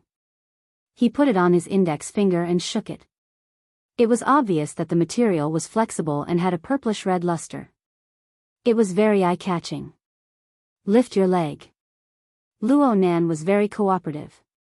He sent the command to Ink, and Ink jumped a bit. It raised a claw crookedly. The man used 2 fingers to pull open the rubber band and wrapped it around Ink's shins. Immediately, he tightened the band against the skin. With the claws blocking the lower part, it wouldn't fall off. There was a purplish-red circle around Chimo's foot, which was also quite eye-catching. From what Ink could sense, it didn't seem to be affected at all. As the man chewed on the meat, he mumbled, "This gadget is specially made. It's a communication device. It's very simple to use, and it's more suitable for you psychics. You'll know once you try it." A communicator strapped to his leg? Luo Nan pierced it with his mental strength, but there was no response. Then he interfered with the material plane a bit, immediately triggering a mechanism. The rubber band trembled slightly, sending out a corresponding signal. "Hello, hello." There was no sound in the car. The middle-aged man in the driver's seat tapped his ears. "I hear you." So this was how it could be used. It was indeed quite convenient and effortless. Luo Nan reckoned that even if he didn't comprehend the coupling technique, he would still be able to realize external communication by relying on the paper-blowing interference power from before. Right now, there was only one question. Luo Nan asked through the communication rubber band, "Isn't it a bit roundabout? You can use the hex ear, right?"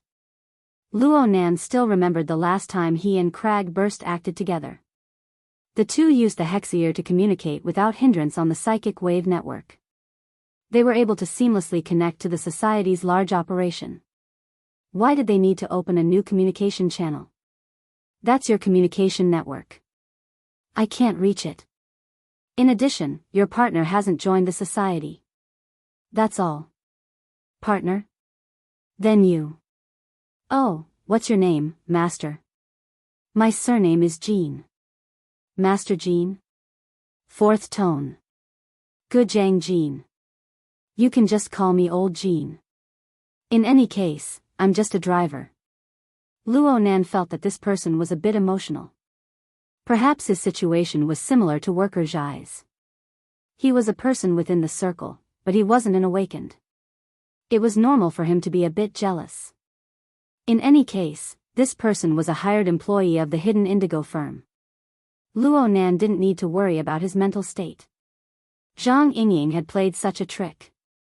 She had Luo Nan hide behind the scenes and had the spiritually attached crow do the reconnaissance. There was nothing to criticize in terms of safety, but when it came to doing things, there was always a bit of mystifying. Luo Nan needed the cooperation of a partner. Originally, Luo Nan believed that this straightforward driver before him would be his future partner. But from the tone of his voice, it seemed that it was someone else. Knocking sounds rang out from the car window as he was pondering. Old Jean unlocked the door, and someone opened the door to sit in the back. The person wore a brimmed hat, and the shadow covered half of his face. He was quite mysterious, and he leaned back just as he sat down. His body movements were quite relaxed. Old Jean, my partner. Oh, a 70-centimeter bald crow. He's a giant. The person in the back swept his gaze over Ink, who was sitting in the front passenger seat. He immediately let out a gasp of admiration. Normal bald crows were around 50 centimeters in length when they reached adulthood. Ink's physique far exceeded that. Just a search on the internet would reveal this. But this person was able to distinguish the species of crows with a single glance and was well versed in the relevant knowledge.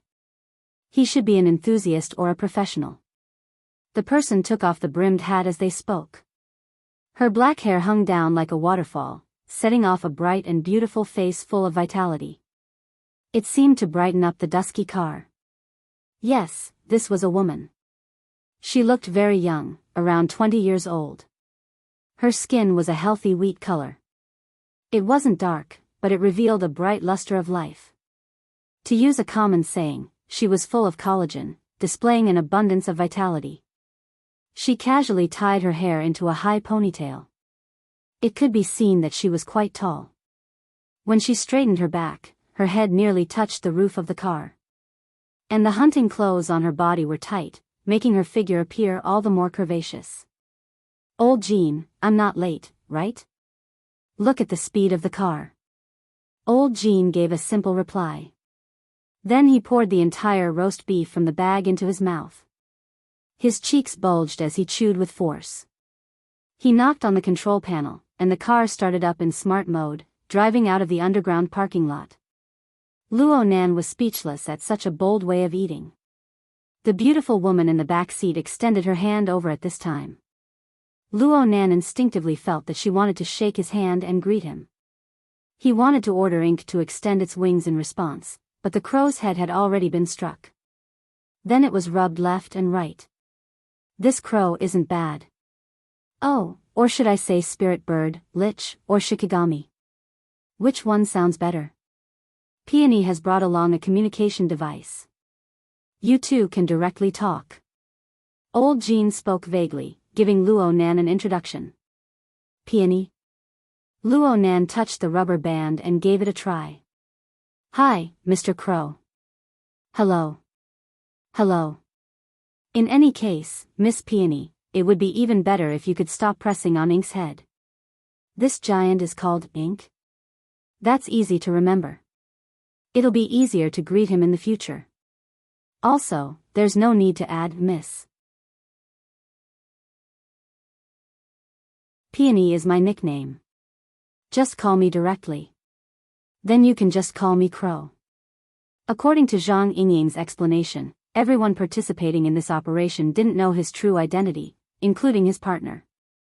Of course, this was another layer of insurance, so Luo Nan accepted it. Peony laughed. Her eyes were very beautiful, and the corners of her eyes were very long. There was a clear reclining silkworm under her eyes, and the color was bright and moist. When she laughed, her eyes would curve into exquisite crescent moons. It was very alluring. Okay. I'll leave Mr. to Ink. Mr. Ink sounds pretty good. Scratch. Ink's fuzzy self-awareness awakened when he heard someone say his name in succession. He opened his mouth to speak, but his voice was unavoidably hoarse and unpleasant to the ears. This means that you've agreed, right? At this time, the civilian SUV they were riding in had already cut into the high-speed magnetic rail.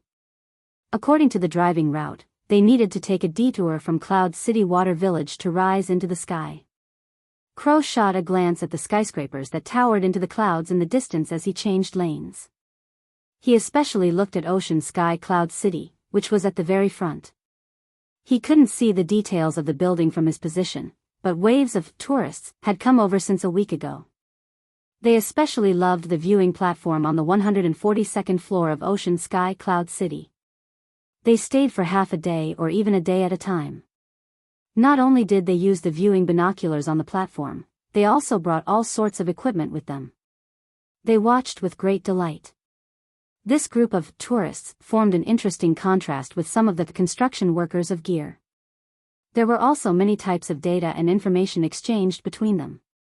It could be said that they thoroughly researched Gear from the inside out.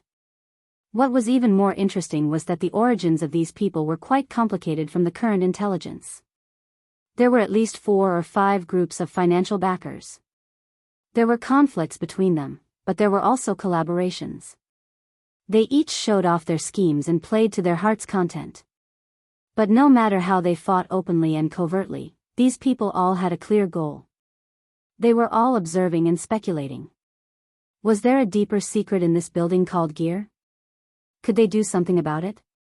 Therefore, Luo Nan understood that Gear seemed quiet right now, but it had already sunk into a turbulent undercurrent. Moreover, it was sinking deeper and deeper. As for why it was like this, the reason was still unclear. The pressure. Nothing was said along the way. 15 minutes later, the car drove into another underground parking lot. This place belonged to a certain business hotel in the city district. This area was connected to the recycling stratum.